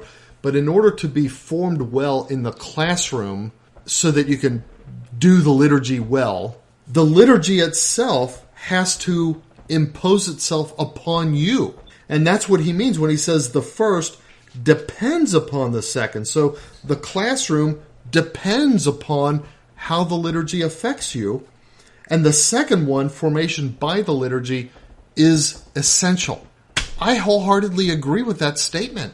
And that's why I insist that it's the new Mass itself and not just failure to educate people and so forth that has been the source of the epic disaster in the modern church.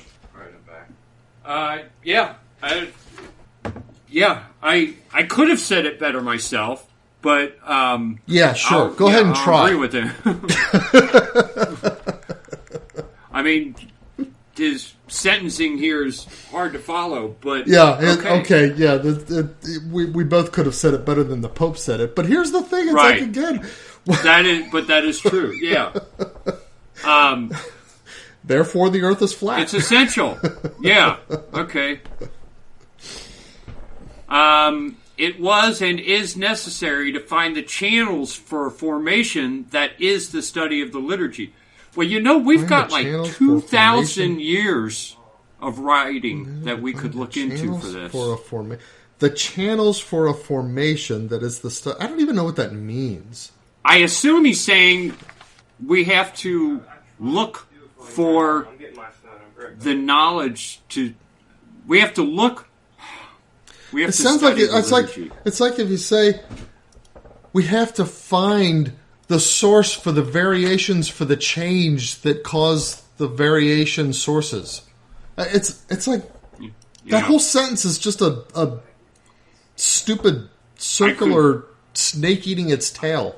Yeah, I could give him the benefit of doubt and say that it was a translation problem, but I think he's saying we need knowledge to tap into to really understand the liturgy. Or study it. But we have that. There's 2,000 years worth. It's not hard to find. Right. It's everywhere in the church. And yet one man could never exhaust even what's already been written. All right. From the beginning of the liturgical movement, much has been done in this regard, with precious contributions from scholars and academic institutions. Nonetheless, it is important now to spread this knowledge beyond the academic environment, because it was not important before, in an accessible way, so that each one of the faithful might grow in a knowledge of the theological sense of the liturgy. Dan had to step away. I'm back. Oh, okay. Okay, I think you've got a disagreement there. Did I? Okay, this 35. is... yes, I did. So, my disagreement is that this is just a dumb paragraph. Yeah. Okay, so he's referring to a liturgical movement, and I think he's referring to something that started in the 20th century, but it's like he's pretending that the church never concerned itself with the liturgy before the 20th century. Or with learning about the liturgy or teaching about the liturgy. Yeah. Yeah, It's idiotic. It's just a stupid paragraph. The whole thing. It's a poor premise, and yeah, it is really, really dumb. Let's see. Okay, this is the decisive question, and it grounds every kind of understanding and every liturgical practice.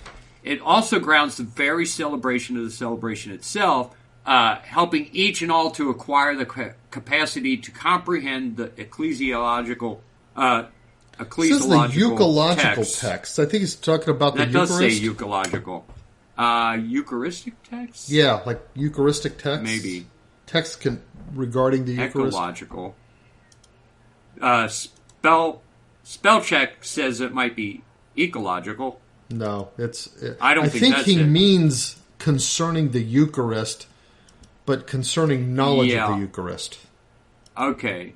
And the ritual dynamics and the anthropological significance. Anthropological? How about the Christological significance? That's what we should be concerned about. Okay, but what I would point out here is if this movement started when they wanted to remake the Mass, isn't it obvious what this did?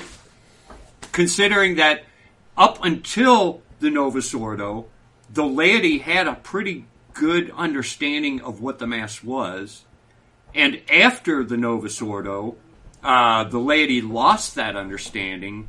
And it wasn't until the movement for the Tridentine Mass started to gain some momentum that the laity started to rediscover the liturgical truth.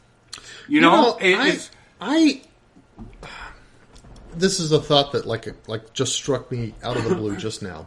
I would be willing to accept that the reforms of the Mass were sort of a providential gift of God in this sense that before the Council, the people probably understood for the most part and believed for the most part that the Mass was the sacrifice of the cross, that they received the body and blood, soul, divinity of Jesus at the Mass, that they participated in the sacrifice of the cross by doing so, but as a broad popular sort of knowledge, maybe didn't know a whole lot more than that.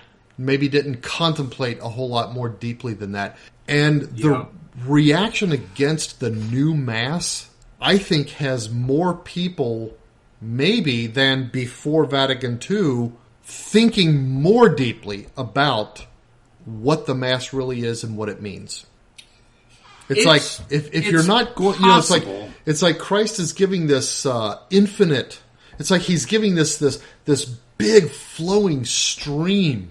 Like we're desert thirsty, starved people, and he's got this big flowing stream of the Mass. And maybe the general Catholic public's understanding and appreciation of the Mass was like, we're like going to dip our finger into the stream and kind of touch it to our lips. But what Christ wants us to do is to dive into that stream.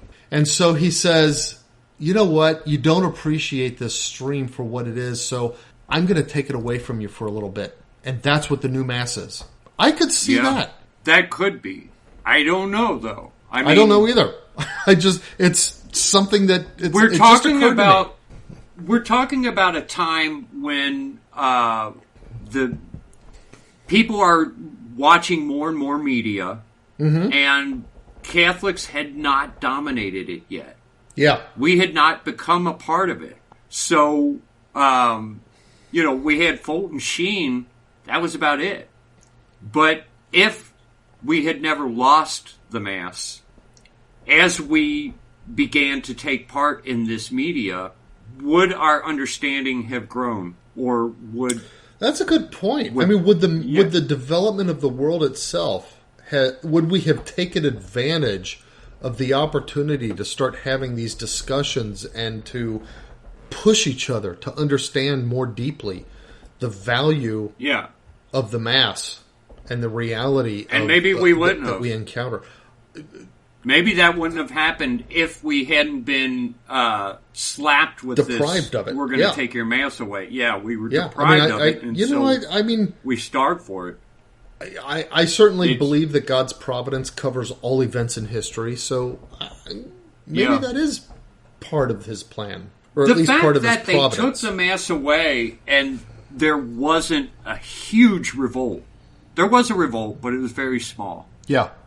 And the fact that so many people swallowed this, even our own parents, they didn't like it. And from day one, they made that point. But they went along with it. And they didn't immediately get involved in ways to resist it. Only a small number of people did that. So that at least tells you that the appreciation of the Mass wasn't quite there. Because it should have been, I think Timothy Gordon talks about this. If us now, if they took this away, it would be a huge deal. Almost to the point of driving some people away from the Catholic Church. So that they can go with these, like the SSPX people. If it happened now. But when it did happen, everyone didn't run to the SSPX. Everyone didn't run away from it. They missed it. They wanted it. But it wasn't a big as shot in the arm as it would be right now. So yeah, maybe it took this to give us a better appreciation of what the Mass was. And this is God's way of doing it. We get into paragraph 36. Ordained ministers carry out a pastoral action of the first importance when they take the baptized faithful by the hand and lead them into the repeated experience of the Paschal mystery. Okay. He's talking about how he marvels, he kind of sits and thinks about the regular rhythm of the assemblies that come together day after day, week after week, Easter after Easter, and all these different people in all these different ages coming together and being part of this Paschal mystery. I just kind of commented here that the number of people keeps getting smaller and smaller. That's true. And the pews are more and more empty. The rhythm gets quieter and quieter as the drums of rhythm are deadened. Does he ever marvel on that? He says, let us always remember that it is the church, the body of Christ, that is the celebrating subject and not just the priest. That's something that I had a comment on, because that is a line that can be understood in two very different ways. On the one hand, when the priest says Mass, he's acting as an alter Christus, in the person of Christ, in persona Christi. We have all kinds of Latin phrases for it. But the point is, the priest becomes Christ during the Mass, and it is Christ who does the Mass. It's the person of Christ himself who makes the Mass what it is, who makes it real, who makes it present for us, and it's the priest who in his ministry is the person of Christ. And in that sense, the rest of the assembly doesn't matter for the actuality of the Mass taking place on that altar at that time on that day. And so if you take this line to understand that, well, it's the priest along with the whole assembly that makes the Mass present, well, that's just a pernicious heresy. On the other hand, if you understand that the hold priest... on here. Sorry, say that? That was the heresy that Pope Pius condemned in 1947. Oh, okay. So you've already got that note. Mediator Dei. Yeah, because you said it, and that's what also condemned what Gardini was talking about, it being more of a meal than a sacrifice. A sacrifice. And this is exactly what Pope Pius XII condemned. Okay, go on.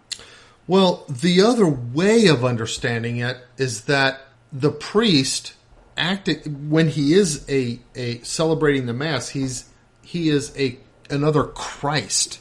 he sort of becomes Christ, and Christ has his body in the whole church. And in that sense, when the priest celebrates and offers Mass, it's the whole body of the church that is through the ministry of the priest doing so. And that's, I always struggled with, as a kid, this, in the sermon, the Eucharistic sermon in the Gospel of John, where Jesus talks about himself as the bread of life. And he says very plainly and explicitly, if you do not eat the flesh of the Son of Man, you have no life in you.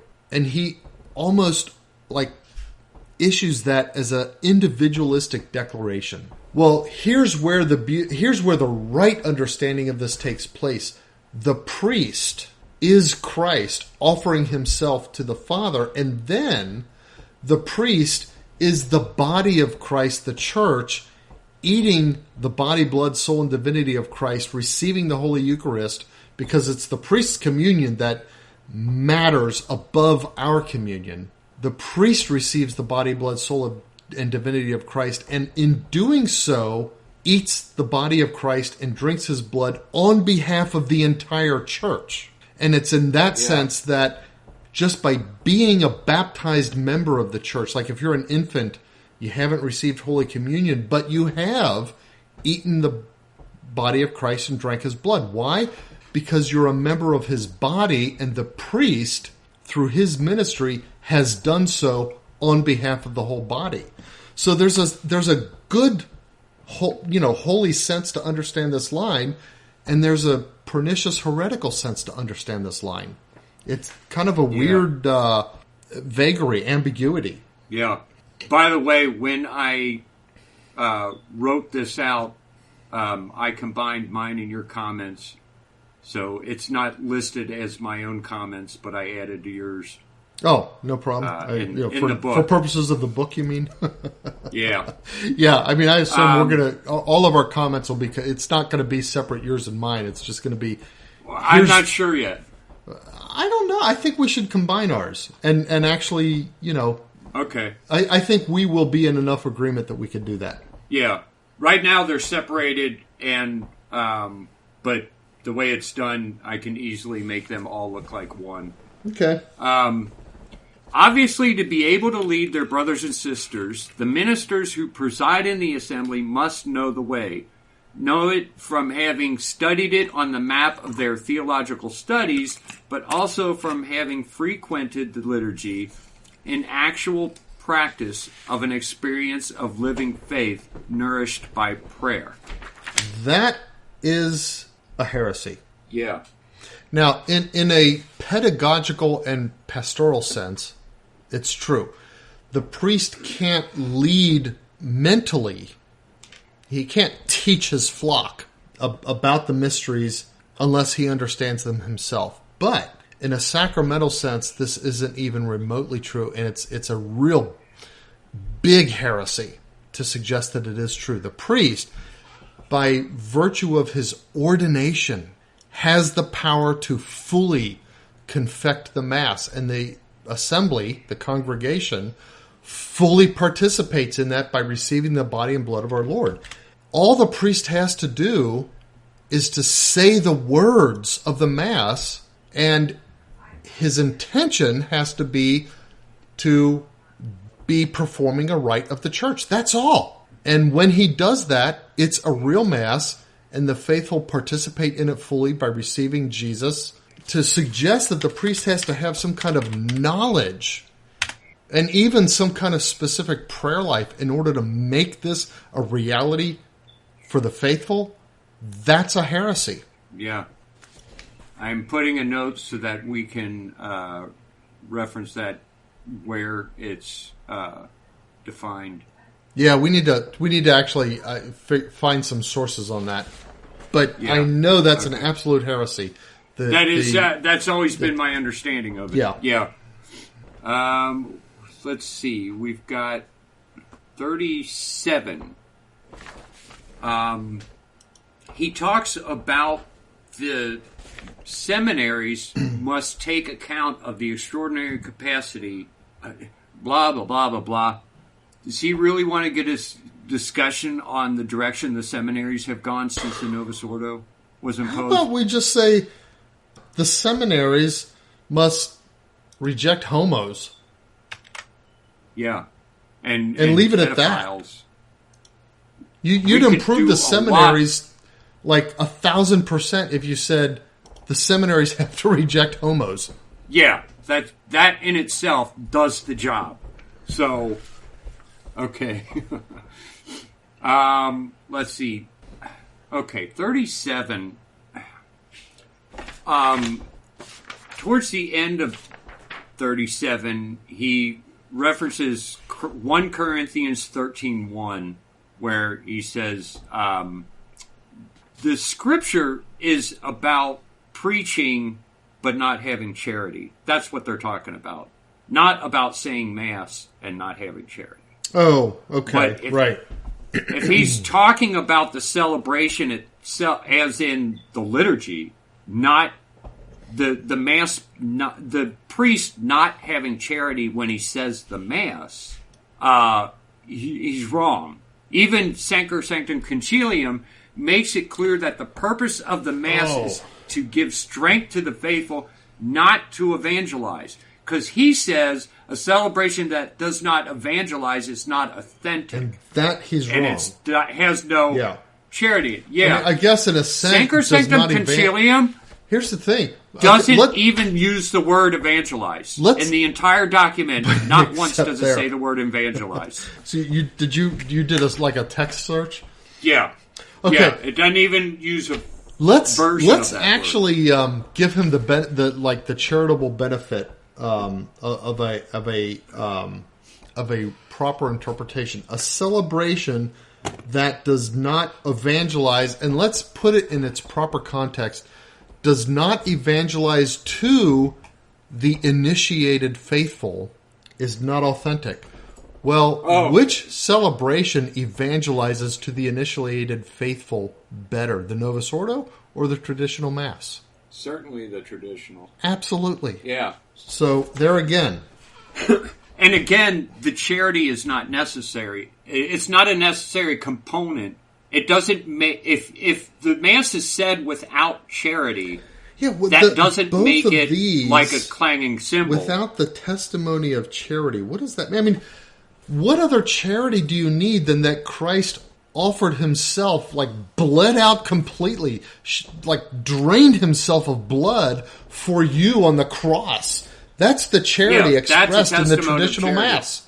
And as you mentioned before, the disposition of the priest concerning this isn't necessary. No, not at all. A Mass said by a charitable priest is not better than a Mass said by an uncharitable priest. Right. Put it that way. Yeah, that's a good way of putting it. Because the Mass... an uncharitable... The primary actor of the Mass is Christ. So he's wrong in several ways here. Yeah, it's a really long, boring part. It takes a lot to even figure out what he's saying here. But no matter what he's saying, it's wrong. Yeah. It's long. You just sit there over and over trying to figure out. It's not even interesting, and yet he's wrong in so many ways that you don't feel like you can let it go. Yeah.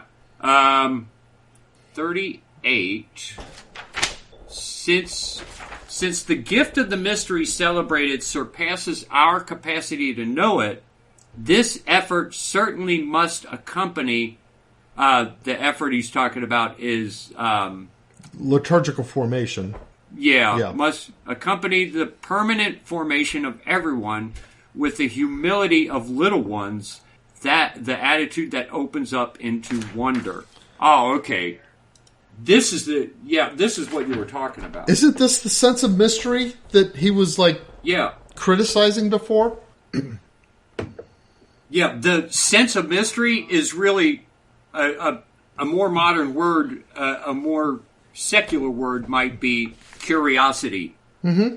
That's what comes out of the symbolism of the Tridentine Mass and is mostly gone or vandalized in the Novus Ordo. I think vandalized is a good word. And it's interesting, the humility of little ones, this echoes Jesus' let the children come unto me, for such as to them, or to such as them, is the kingdom of God.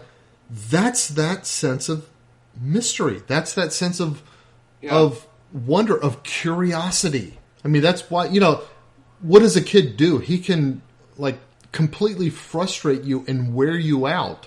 Not when he's trying to be argumentative, but when he's just being a child, of just asking why again and again. But why?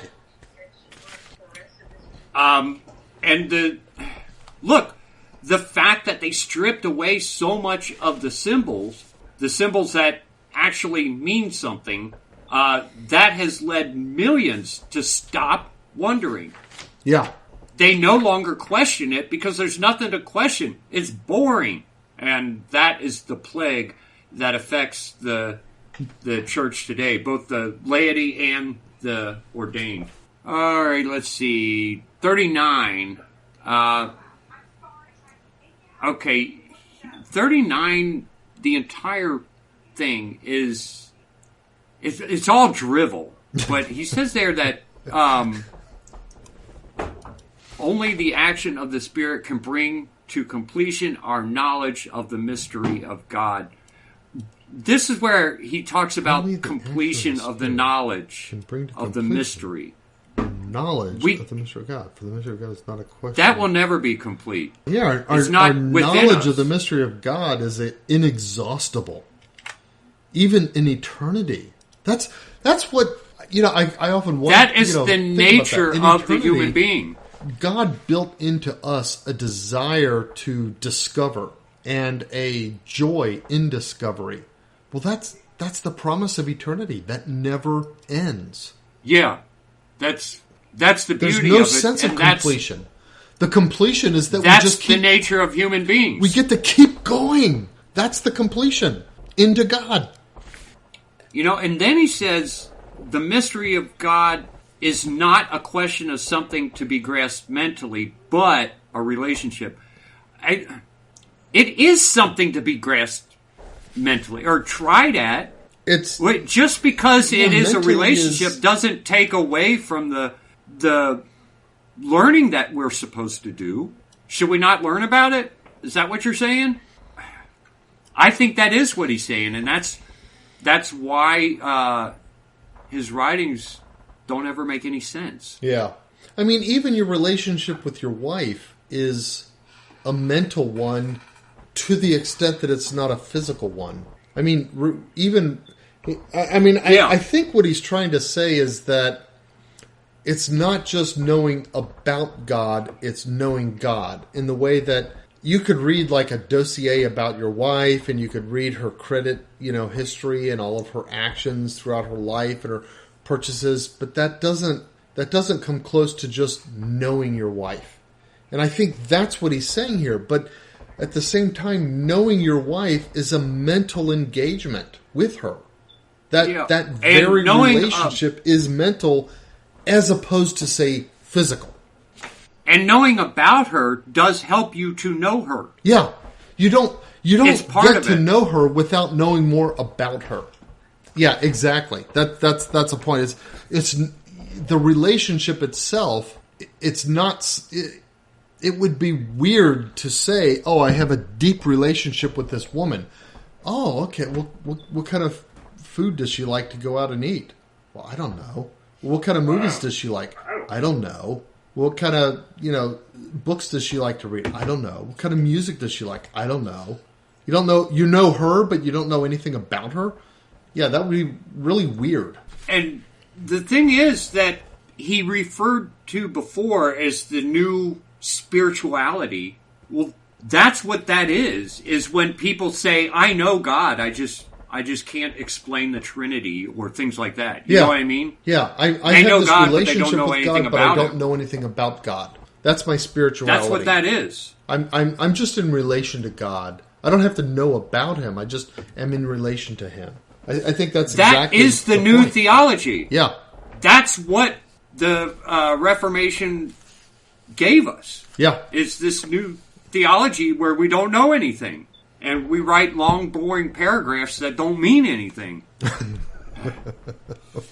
Let's see. I don't have anything for paragraph 40. Me neither, and that might be a good place to stop for this podcast. Yeah. Yeah, because we did 20, and we'll have 20 more next week. Right. Because that's about where I stopped interjecting in my notes. I have the rest. I have done my part of the interjections in the book up to this point. Oh, okay. So maybe I can get it done by next week. Wow. The writing and the most of the writing. Right, the writing of the first draft, and because I want to get the book out there fast. Yeah, like this summer if possible. Summer? Next month. Yeah, that is this summer. Yeah. Okay. I forgot how far the summer has gone. We're well into summer now, so. Yeah, okay. Yeah, good place to stop. Let's talk about current events. Let me close all these documents out. I got all this crap open. So, okay, I don't even know how. Shinzo Abe or Shinzo Abe, the Prime Minister of Japan, was shot. Oh. The former Prime Minister of Japan, who does still have a lot of influence and power, was assassinated last week. Did you see about that? I did not. Shinzo Abe. Okay. He's in a big crowd of people, and this guy comes up with a homemade shotgun and shoots him twice. Wow. So it's not like a sniper thing. He just walks right up to him. Right. Now this guy had good diplomatic relations with both Obama and Trump. I think probably more Trump. But the thing about him is that he was majorly a nationalist. Oh, Japanese nationalist. Yeah, he wanted Japan to be a strong Japan. And he was in a lot of resistance to... I think without him... I would imagine that would honk China off. I think China is going to be emboldened here. I think this is part of China being emboldened. That might be even a China...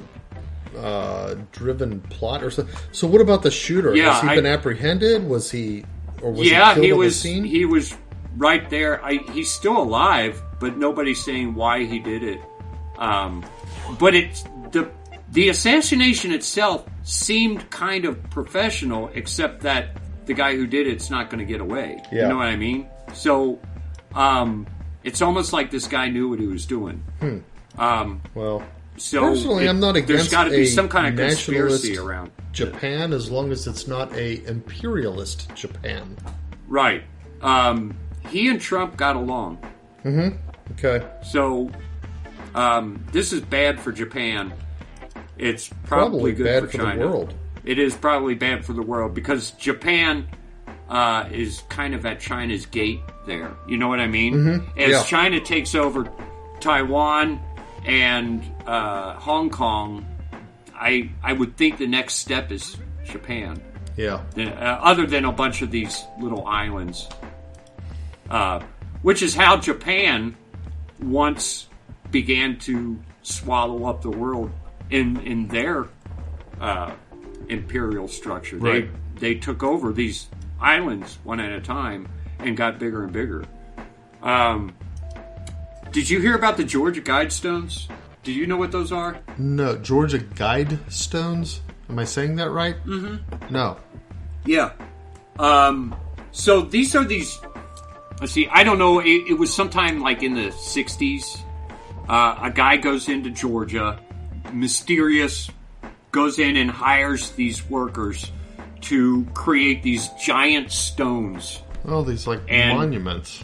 Monuments with wording on them in, I think it was 5 different languages, and one of them was English, and it was basically a set of rules that humanity ought to follow.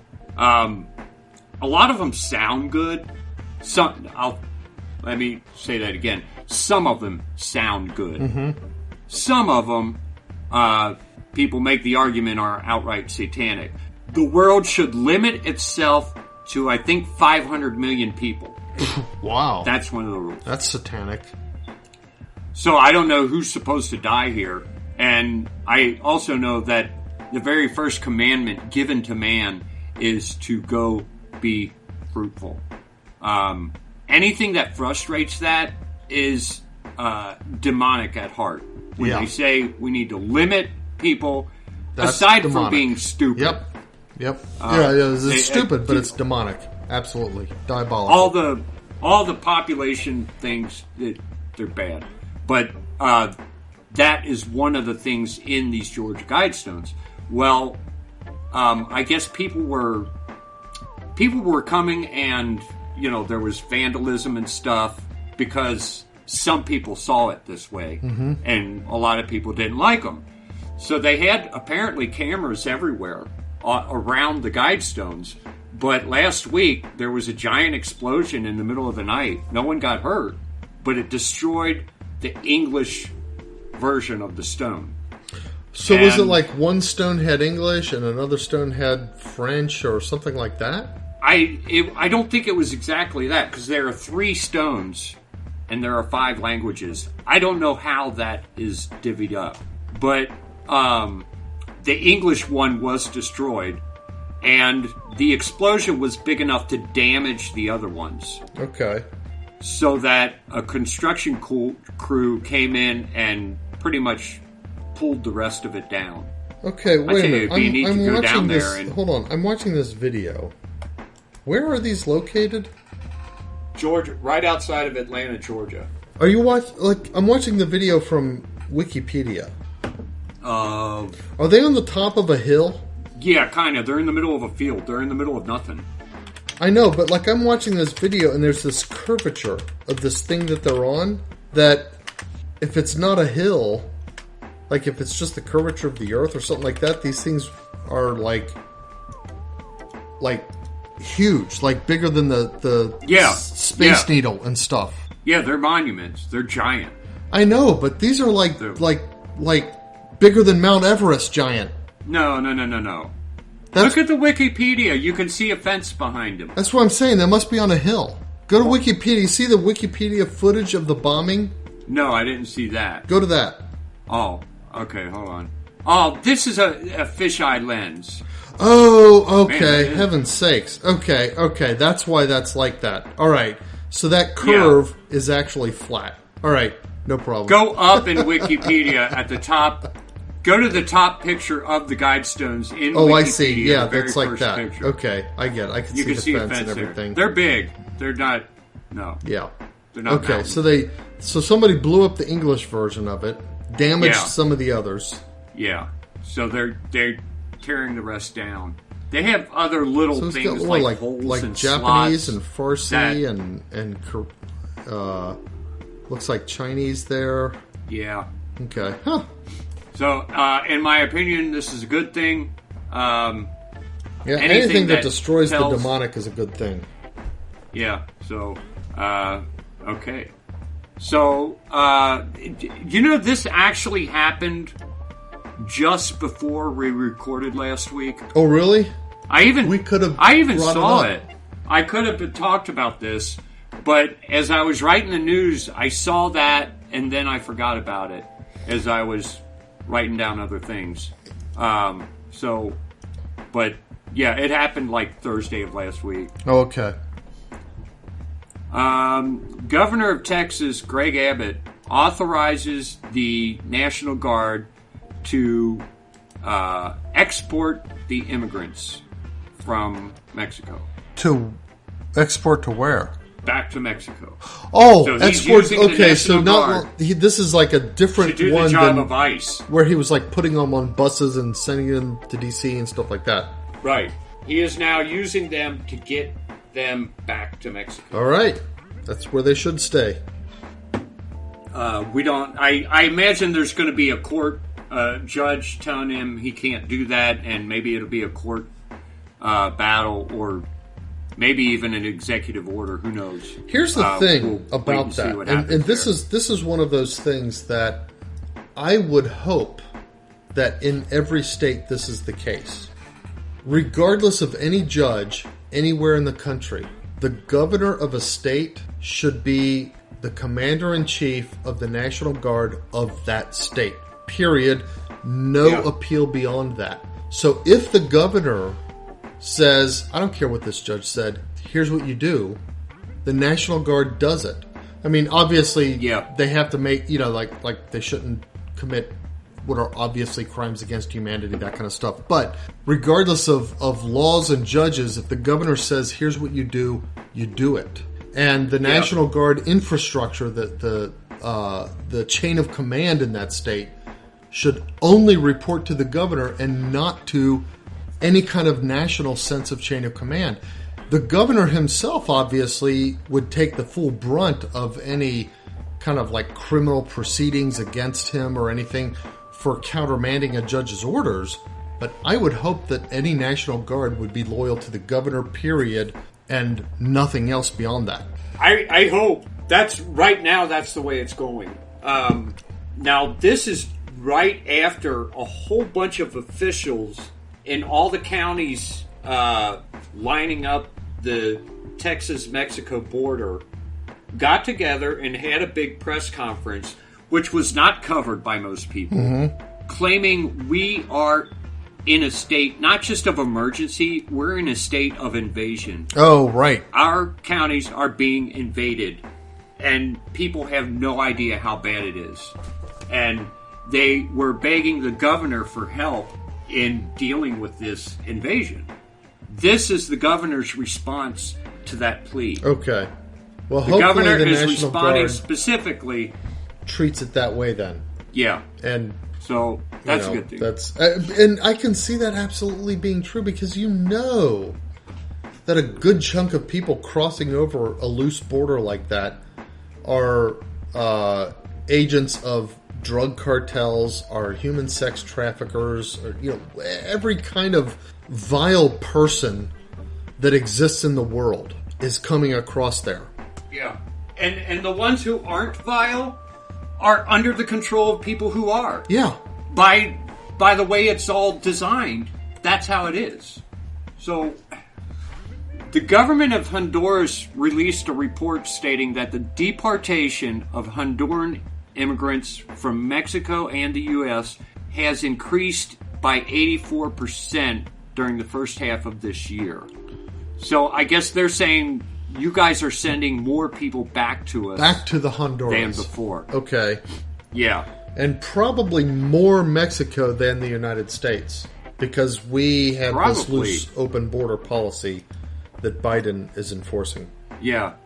That the states are trying to resist, but, Yeah, isn't that one of the Supreme Court... There's this weird power struggle that soon sucks. Yeah. Authorities in Cuba say that they're describing this fever, dengue fever, has increased 21.7% from last year. This is a fever caused by mosquitoes, I think. Okay. Yeah, I always associated with it like Amazon River boats and stuff. Oh, okay, so you've heard of it. I'm going to try to find this because I had something to say about this, but I can't remember what it was. Yeah, this is spread by mosquitoes. Maybe it's my association with. I have this weird. For some reason, I'm associating this disease with malaria. Yeah, because that's also spread by mosquitoes. And I'm wondering if the fact that we took away hydrochloroquine has something to do with it. Oh, that's a thought.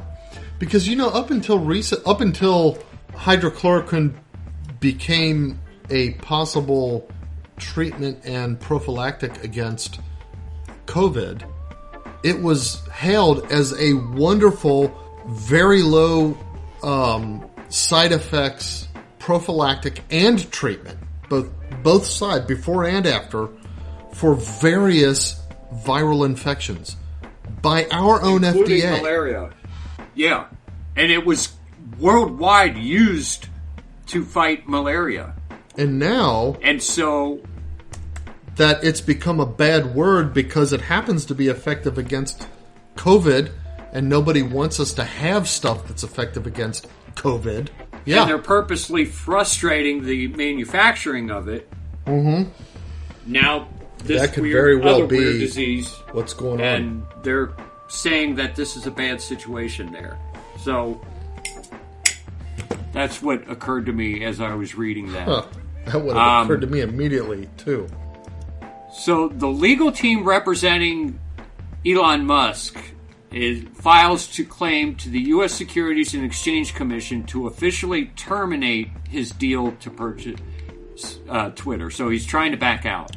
So, the bottom line is that company, he was purchasing Twitter on the basis of the truth of certain claims about things like the number of followers, number of posts, number of tweets, and that kind of stuff.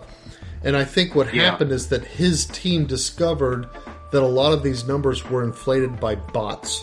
And that's the basis of his drawing out. He's like, you guys you don't have nearly as many people, real brains, as you are claiming you have. Yeah, so why should I pay all this money for a bunch of bots? You're only worth a quarter of what I bid. Yeah. Especially since now that that's been revealed, advertisers are less likely to pour money into Twitter. Yeah. Knowing that so much of it is fake. Yeah. Now, Twitter is suing Elon Musk to try to force him to proceed complete the purchase. Yeah. I hope He's saying prevails. No. They're saying yeah. I mean, it would be awesome. Apparently, he decided that he's going to become a Republican. I guess he'd been a Democrat or something. I don't even know. And so, in that sense, it would be now a Republican owns Twitter or whatever. But I hope he prevails because it will show the sham behind. And I don't think it's just Twitter. I think it's also Facebook and all the others. The fact that they have these AI bots is sort of a sham. I think that's how they've been able to control and kowtow the boards of directors of various companies by demonstrating a lot more popular support for various positions, whether it's the whole homo thing or the trans thing or whatever, than actually exists among American people. And I think this highlights that. Now, there are theories. One theory is that Elon Musk knew this all along and went through this entire charade just to expose it. I don't believe that. I kind of don't either. There are other people who say that Elon Musk knew about it, but the reason he went through this charade was to liquidate a lot of his stock so that he would have more usable money. Because he sold off stock in things like Tesla and stuff to do this. Yeah, I'm not sure I believe that. I don't know if Elon Musk needs spendable cash, but... I mean, somebody like Elon Musk, he doesn't need to do tricks like that in order to get cash to spend. Yeah. Killnet, a Russian hacker group, launched the largest cyber attack in the history of Latvia, targeting the country's public broadcasting equipment and software. They are saying that it was all repelled. So I don't know what the evidence of this attack there is, but Latvia is claiming Russia attacked them very hard. Cyber attacked. I don't know if we have any evidence of it happening, but there's that. Now, President Zelensky dismissed a bunch of Ukrainians' ambassadors to Germany, India, Norway, and Hungary. I don't know if... So he fired a bunch of ambassadors. So is this like he's firing his ambassadors to these other countries? Yeah. Now he's acting like this is a normal thing that you replace ambassadors, but he's been president for a while, Yeah, you'd think it would have found ambassadors that are on board with his program, his approach to things. It makes more sense that he's angry at them for some reason. Maybe disobedient. I mean, he can't be very popular. The whole country's falling apart. Yeah. Being killed by Russians. So, over 124,000 confidential documents are leaked, I guess on WikiLeaks, and they show efforts by Uber to lobby governments for preferential treatment. It's like I don't know why that's an eighth of a million documents. Yeah. Why would anyone think that Uber would not lobby governments for preferential treatment? I mean, of course they would. Every business. The scandal would be if the governments, if government officials accepted payments, gave it in order to give them that preferential treatment. That would be the scandal. That would be the scandal. Yeah. Not that they would lobby it. But all businesses do this. Yeah. They try to get treated. If you have a significant business, assume that they're trying to get some kind of preferential treatment out of your government. Period. Yeah. And most of the successful businesses are successful because they successfully do that. Yeah. I mean, there's a lot of crony capitalism. That's what Trump was trying to fight. So, but it's not like a big story. I mean, most of the successful businesses on the national scale. Yeah. Lots and lots of small successful businesses don't do that. They just do it through hard work and responding to the needs of their local customers and that kind of stuff. But they don't grow to this national thing like Uber. Yeah, or Target, or Walmart, or Amazon, all of whom took advantage of a situation that killed many, many small businesses throughout the world, really. Yeah. Not during just the COVID the United States lockdown. Yeah.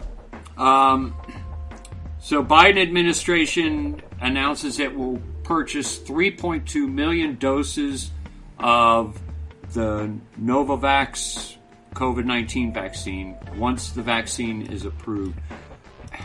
Which would it be? I mean, is this Johnson & Johnson or Pfizer? I don't know. Pfizer. It's saying Novavax. Yeah. Novavax. I think that's Pfizer. Okay. Wouldn't it be cool if you could make a product that, even if nobody in the world used, would still be purchased? You know? That would be awesome. Even if it was... How do I get in that line?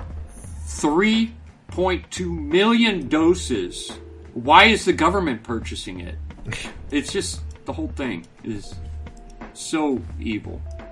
This whole deal.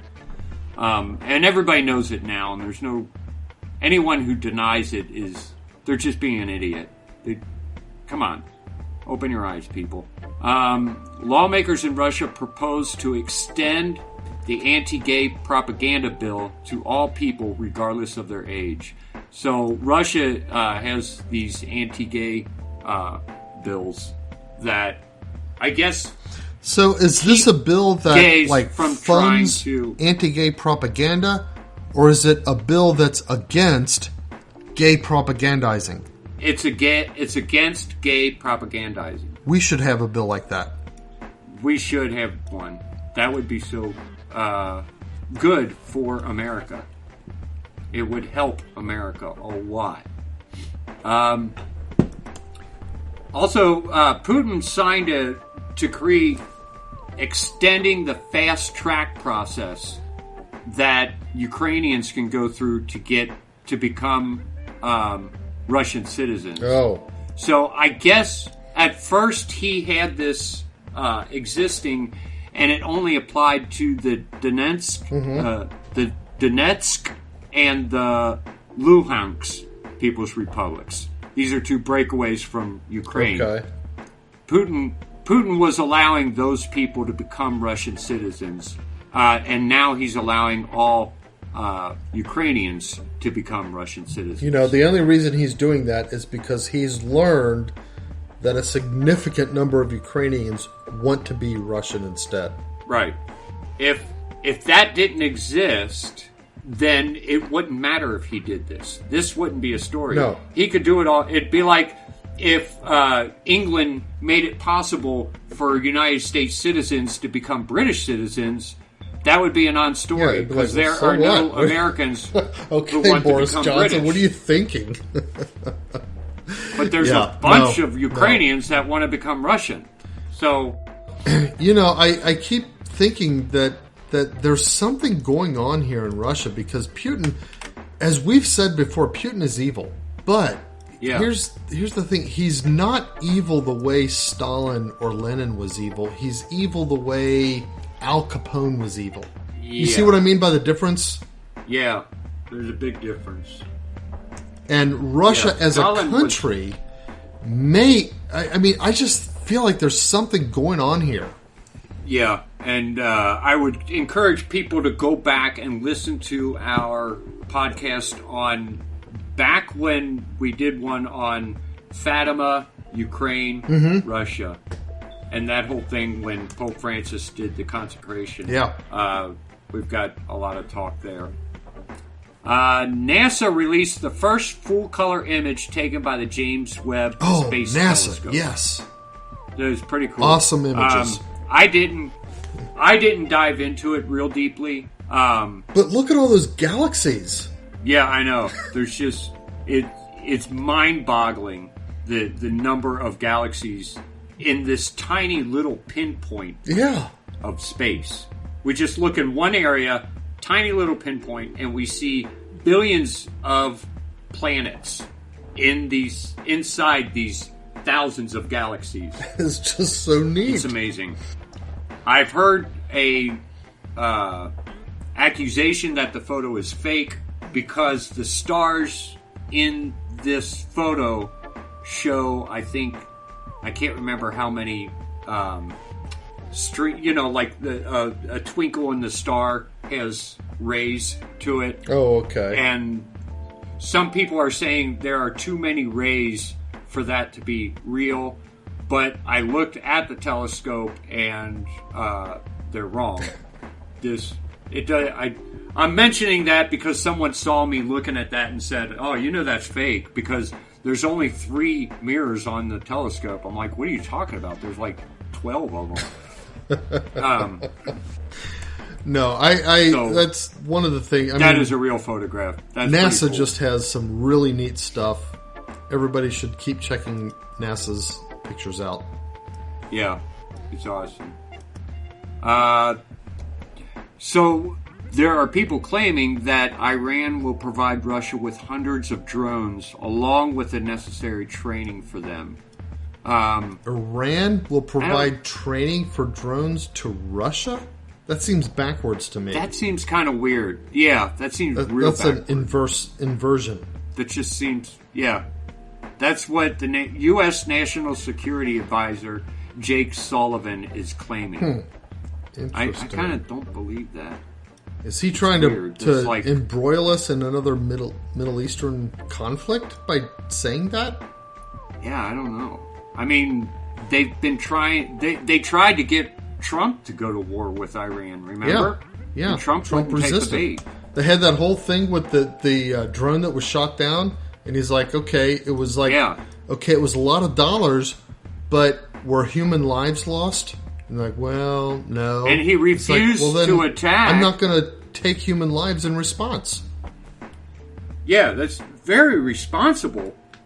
That you don't see a lot of presidents portraying. I think that was to Trump's credit there. Yeah, I think you're right there. I think this is an attempt to pull us into a conflict in the Middle East. Yeah. The euro's value against the U.S. dollar falls below parity for the first time in 20 years. I'm going to admit I don't know what that means. I think that just means U.S. dollar falls below the euro's value against the U.S. dollar falls below parity. Does that mean that a dollar is worth more than a euro, or does that mean that a euro is worth more than a dollar right now? I don't know. And is it a matter of their value now, or the value that maybe some kind of percentage? Okay, here's the thing. You and I mean, like, you read this, and we both, like, openly admit we don't know what this means. How many people why are we reading it? report this pretending that they actually know what this means? I imagine a lot of news reporters will do that. North Korea recognizes the independence of Donetsk and Luhansk of who? People's Republics. Donetsk. Who is these tiny little breakaways from Ukraine? Okay. So they're pro-Russian breakaways or anti-Russian breakaways? Anti-Ukraine breakaways. Okay. They're not necessarily anti-Zelensky Russian. breakaways. Yeah. Russia and Syria both recognize these people. North Korea is the third country to recognize them as independent of Ukraine. Okay. As a response, Ukraine suspends all diplomatic relations with North Korea. Why would you have diplomatic relations Who with cares? North Korea? North Korea is another country that it's like Kim Jong-un is evil, but not in the ideological way that Stalin or Lenin was, but more in the thuggish way that Al Capone was. He's an international stage Al Capone. You Even don't deal more with so than, people like that. Putin. But at the same time, you don't give them legitimacy. You don't worry about like what they. It's like saying, "Oh, Al Capone recognized such and such country." So what? He's a criminal. He's a thug. Yeah. So a 20-year-old woman who's considered a campaigner for human rights in Sudan, is appealing to the High Court. She has been sentenced to death by stoning for adultery. This is the first case in nearly a decade. She's 20 years old and is considered a campaigner for women's rights. I have to wonder if she's only campaigning for women's rights because she got caught in adultery and is about to be stoned. It's like wait, you can't stone me. I'm a campaigner for women's rights. Women's rights. And really, it's just, I don't know.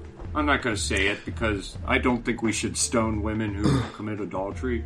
But no, but we should recognize the problematic aspect of adultery. That's the thing. I mean, as a something world, that Sudan does. Individual countries will do what they do, but we should, as a world, recognize marriage is a real thing and adultery is a real crime. Does that make sense? And men are guilty of it as well as just women. As much as, That's the problem with this. I think men probably commit more adultery than women do. Yeah. And I think in these backward countries, okay, she's being sentenced to death by stoning for adultery. There had to be a second party there. What about him? Why aren't the men sentenced to death? Why isn't he going to be stoned as well? That's what needs to happen. Exactly. Yeah. So, as a campaigner for women's rights, she ought to be appealing for the High Court to stone the man as well. Yeah. But I don't know what to say. In a country like that, knowing that you could get stoned if you cheat on your husband seems like something I wouldn't do. I would never cheat if I know. I mean, it's like, okay. I know that this is the penalty for this act. I'm not going to do this act. I don't know what leads to the decision to. Yeah, I'll risk getting stoned. Yeah, she must have really loved this guy, who is now leaving her to be stoned alone without him. So, yeah. Women. All right, that's all the news I got. All right, well, I got a little bit of news. Let's see. I'm gonna. Oh, wait a minute. There was you got one more? I was supposed to talk about. What was it? Something big happened this week, and I thought, we got to talk about this. Oh, okay. Couple leaks. Uh-huh. First of all, Hunter Biden's laptop, he had an iPhone and an iPod or iPad backup.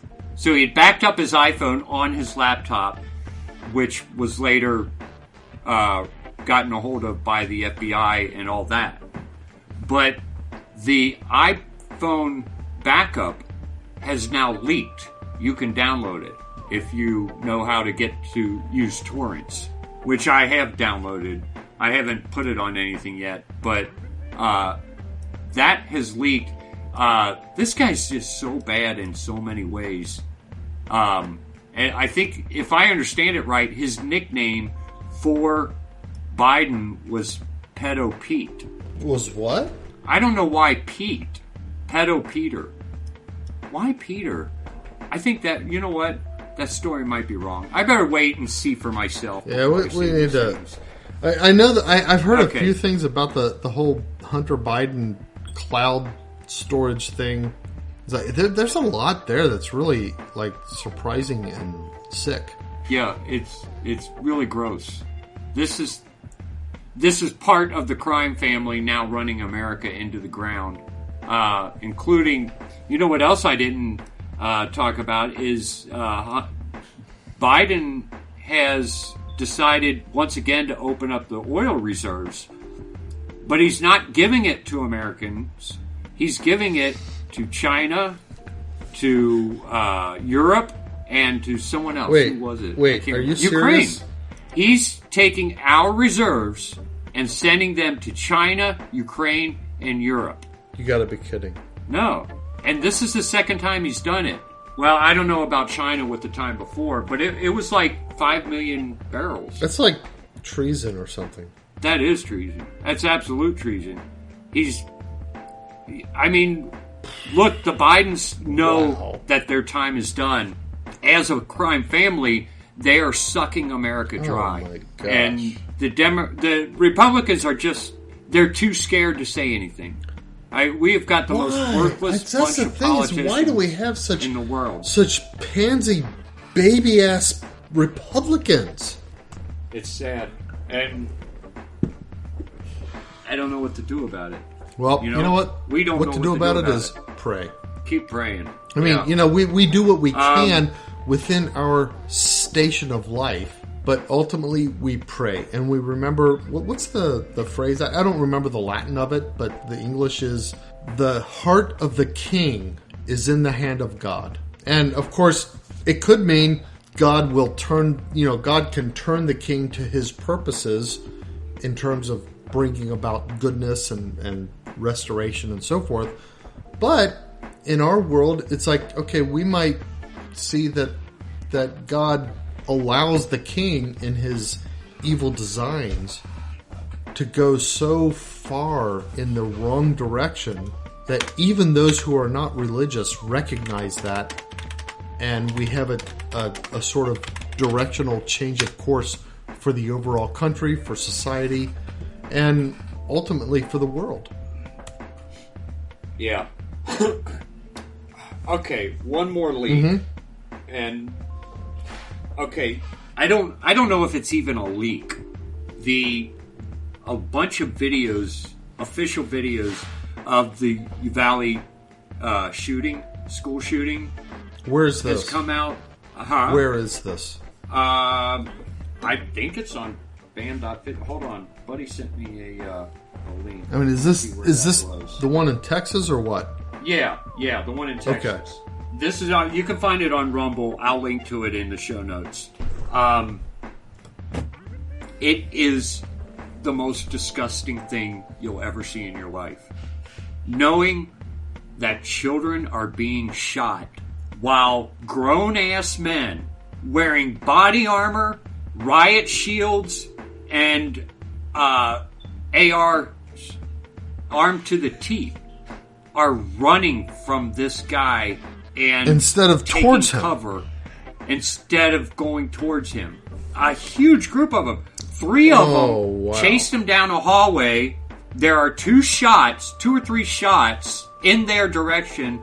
All 3 of them come running back and don't go back in for over an hour. And there's kids in there. Yeah, and the kids are being shot. Oh my gosh. It would be no way. This is so It's bad. This is what would fulfill my life if I were to get shot doing this. I'm going to go after this guy. Yeah. There's kids in there. Yeah. This is so disgusting. And I don't know what to say. I guess if you're one of the 50 guys towards the back and your commander is saying, "Hey, hang back, don't go in." I can kind of see how you're not, you don't want to be the one guy to say, "I'm not going to do what you say. I'm going to go ahead and do this." But the front because line? maybe you're thinking, I must not know something that these other guys know. But the front line, 3 officers, all armed, all with body armor, run from the several shots that happened. That's just cowardice. Yeah, it's disgusting. Terrible. It is disgusting. Those 3 cops ought to commit suicide. I don't know what to say. Oh my gosh. I would never, ever want to be seen in public again. Oh my gosh, and no. they should reveal the identity of these cops. I'm tired of this. I'm sorry. I'm not going to be behind the police 100% like some of these weird Republicans who are flying those flags with the blue line on them. I'm sorry. No. Our cops have not problems. like this. These are not. It needs to be addressed. Support. These are not what we mean when we say support the blue line. The blue line is they're risking getting shot in order to save our kids. But they didn't, because there's an awful lot of cops who are mini, how'd you describe it? They're cowards. Mini tyrants. Fancies. Okay, let me ask you this. So, you had more direct interaction with both Cheviot and Cincinnati cops than I have. I have not had, zero interaction with them. Other than, maybe a conversation at a Skyline or something. Yeah. Just Cheviot and Cincinnati, what % of cops do you think would have said, forget this, I'm going to save the kids, versus, yikes, I'm going to save my own ass? I don't know. I don't think a very high percentage. That's awful. I really don't. I don't know, and I hesitate because I live in Cheviot and in Cincinnati, and if any Cheviot or Cincinnati cop heard me say 0, I'm sure... Because there's got to be some. But there has to be some who would say, yeah, I'm going in. Especially out of the 3 who were there on the front line and turned and ran. But I just... Oh my! I don't know. They're awful. Cops, I'll tell you this: if any policemen are out they're there, awful brave. You have got to show yourselves ready to put yourselves on the line for the communities that you represent. Because that's what you're training to do. That's what your training tells do. you to do. And if you do Here's that, the thing. your communities will be 100% behind you. Yes, you might suffer injuries. You might lose your lives, but we'll take care of your families. That's what you're paid to do. That's what it's not a matter of payment like a monetary kind of transaction. It's that transaction of trust between the community and the law that comes into play there. Here's the thing. All cops are very brave when dealing with white middle-class Americans. Because they know they're not going to shoot back at them. Yeah. But, I don't know. I see a lot of cowardice. And I don't know. I just... Maybe some of it's part of the system where cops are not allowed to go pester criminals, but they're allowed to go pester the middle class. The people who have something to lose, cops are right in your face then. That's been my experience my entire life. Well, all right. You know what, guys? That's all of my news. I'm not in favor of the what do they call it? Defund the police movement. Defund, yeah. But I'm also, hey, cops We got to reform the cops. Yeah, you've got a lot of it needs to be reformed. Of change to put into place. Yeah. All right. So now your news. All right, my news. Okay, so all right. So you know that Garfield. The what is it? Garfield goes on vacation, or Garfield goes to Hawaii, or whatever. Oh yeah, I remember that. Chrome, ba ba ba. Yeah, I do remember that. Well, apparently, an American tourist, he was trying to like take a selfie or something like that, and he fell into a volcano, Mount Vesuvius. Oh. That's a big fall there. Yeah. So it was a sacrifice. Was he trying to sacrifice himself on the part of the, on behalf of the people, or what? I don't know. What were they sacrificing in Garfield? Were they sacrificing Odie or something? No. What It was the chief's daughter, remember?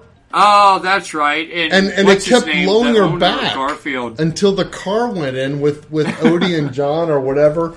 But Odie and John happened to cling to the sides or something like that.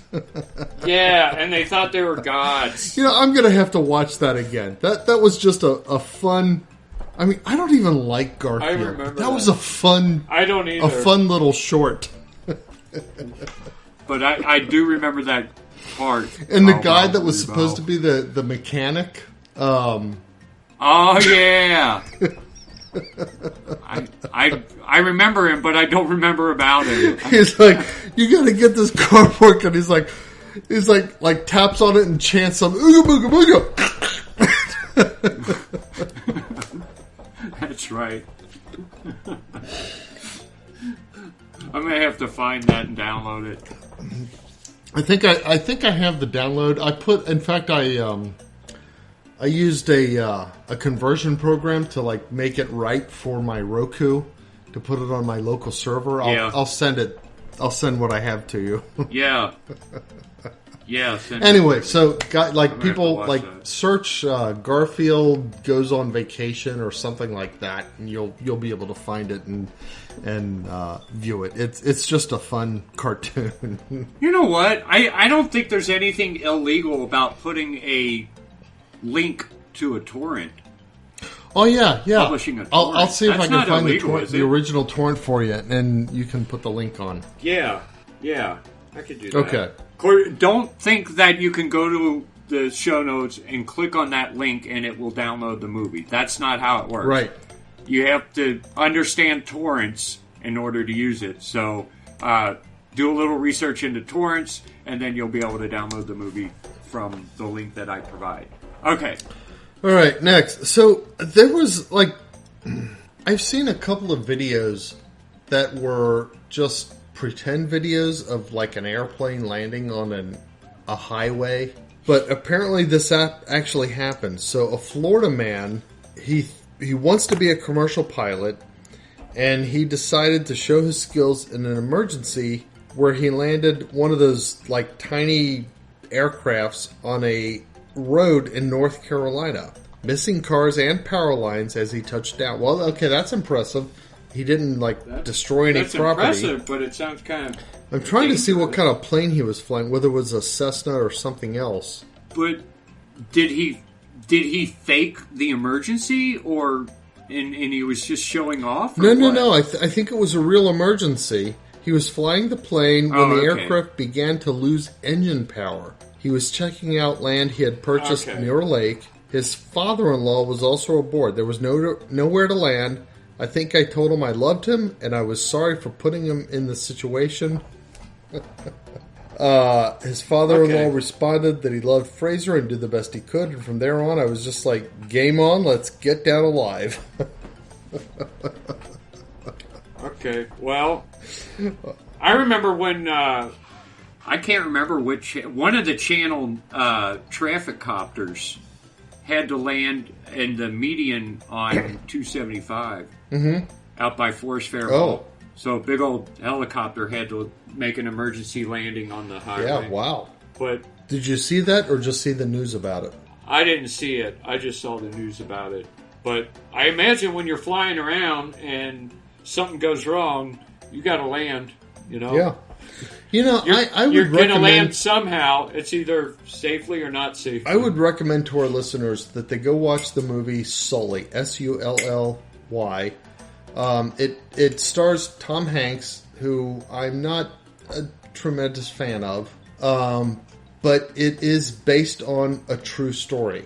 And they do a pretty good job of dramatizing the event of the true story that happened. It was a situation where an airplane had taken off from some airport in New York, hit by a bunch of birds, the engines went out. He had to make like some really quick snap decisions.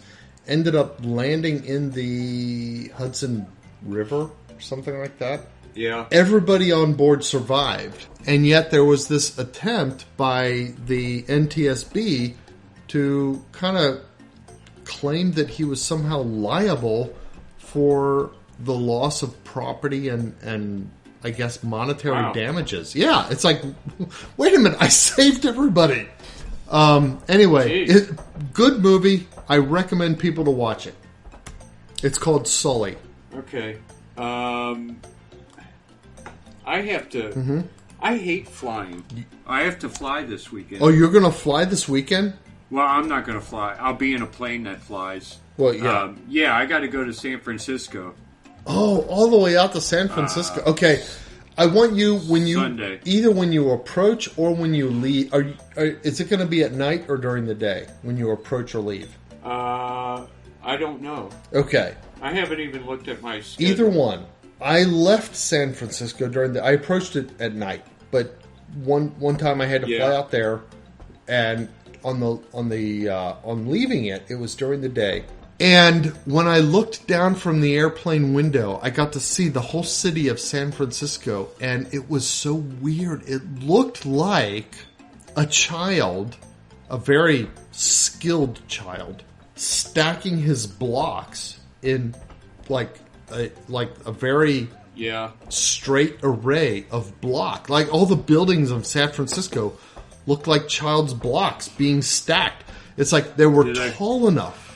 Like super tall to be recognized as blocks individually, but they were so close together that it looked like they had been very carefully placed by a child to avoid falling and knocking each other over. It was a weird kind of experience to see that. I'll see if I can see if you can get that same sense. I get a window seat, because I never get window seats. But you got to have a window seat to see that. That's true. Yeah, I hope I get one. It's worth if you're going into or out of San Francisco. Okay, I will look at that. All right. So didn't we do one before on a guy who was trying to escape the police on a riding lawnmower? No, it was a chick. It was a what? It was a chick who stole the riding lawnmower and a whole bunch of other stuff. Yeah, and she was. There are pictures of her, and yet they're still looking for her. At least they were when we were talking about it. Oh, okay. Well, this guy was caught. It was a dude, not a chick. And he was trying to escape on a riding lawnmower. I guess he was like the sheriff. This is in Florida, by the way. Okaloosa County Sheriff's Office said it was Sheriff's Office. Did I lose you? No. Oh, okay. Said it was trying to serve arrest warrants on the 40-year-old man. Found him on the mower in the backyard. They shouted at him to stop, and he tried to escape on the mower. Like, really? Wow. You're on a riding lawnmower? Deputies. You're going to try to escape cops? Well, they chased him on foot. Finally used the... Like, by walking? Used the taser on him. And then when he was finally caught... they found him. He had on him a revolver, a handcuff key, and a pipe with methamphetamine residue. I guess that means he must have been like. What do you do with methamphetamine? Is it smoke or? I don't know what the right word is. Anyway, he was doing whatever it was. So he had a pipe that he had used to smoke meth. Okay. And that made him think that he could outrun the cops on a riding lawnmower. Super fast lawnmower. Where they simply had to walk behind It's like, him. okay. How long are we going to do this before we just tase your ass? That's one of those, like the O.J. Simpson chase scene, which was, they had a spoof of that on one of the Seinfeld episodes. Oh, yeah. Where all the news is seeing this chase scene where they're going like 30 miles an hour down the highway. A whole bunch of cops are following them, and it's like, dude, you're not getting away. What are you doing? Just pull over, for heaven's sakes. But on a lawnmower, it's like he's not even enclosed in I know. anything. It's all like they do is just I'm running with the from taser. Them. When they say pursue him dude. on foot, they meant they walked alongside of him. Yeah. They said they chased him on foot before using the taser, but the chase was just kind of walking behind him. So, okay, guys, are we done with this yet? Can we finally use the taser? Should we just grab him or use the taser? What do you think? Let's use the taser. Yeah, that way if he's got a revolver and a handcuff key, we can get those from him before he uses them on us. What a doofus. Meth makes you do some weird things. I guess. You know? I don't know. I've never been on that. Crazy. All right, my last one. Okay, I know you do not like what's his name? Ben Stiller. Because he in all of his movies he plays a character that just lies. Period. Plain out lies. Yeah. And he does. I agree. And he has a way, he does have a way of making it kind of funny, the fact that he's lying. And it just seems like that's the only character he can play, is a guy who lies. And I'll admit, he does make it seem kind of funny, but to me that's not a good thing. No. But okay. I enjoyed Night at the Museum. And I actually enjoyed Night at the Museum 2 as well. Anyway, this is not Night at the Museum, but it's kind of like it. So apparently, in Nevada, a couple was found living in a museum with their I'm trying to see if it's one or two children. I think it's two children. One of them was 2 years old, and he was spotted walking nearby unsupervised.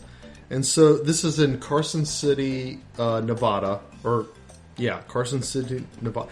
This is weird because with a sheriff, you generally associate a sheriff with a county, right? yeah. But this says the Carson City Sheriff's Office. Sheriff's Office. Anyway, it said it's not the first time the police interacted with the man over his child being left alone. The toddler's older sister gave deputies the museum as their address. And it turns out that they were I think that the mom or dad was actually working at the museum, but they were also using it as a place to live with their two kids. Okay. So they were and I mean they were meth heads and stuff like that. Or at least weed heads, marijuana joint. Used marijuana joint. That's nothing. Drug paraphernalia like a bong and a used marijuana joint. That almost seems like nothing. Yeah, that's kind of. They did find some trivial. Some weapons or whatever. Okay, whatever. But it's like, okay, kids, we're gonna live in a museum for. How do you do that to their kids? That's what I'm trying to understand. I guess if you just can't get a place to live, but the couple has since been fired and the museum closed. Could it be that they were live-in caretakers that walked through the property and saw signs people had been living there? Or is it possible that the museum was actually closed anyway? Otherwise, how would you get away with living there? I mean, they were managers. Yeah, they worked there. Of the museum. Okay. And they were living there. Yeah. And, okay, so the guy was a janitor, and his wife was a museum manager, and she was living there with him. Okay. And okay, wait a minute. Okay. Here's what's I guess, interesting. The couple has since been fired, and the museum closed. Why? I don't Why know. would the museum be closed just because somebody who worked there... Because they don't have anyone to manage it. I mean, if it's like, okay, this person was living there, we'll move them out and allow people to resume using the museum to, visit the exhibits and that kind of stuff. But why close it? I don't get that at all. Children's Museum of Northern Nevada. I wonder how big it is. It's a pretty small thing. It looks like a small place. What kind of museum? It's Children's Museum of Nevada. It basically, it's like practically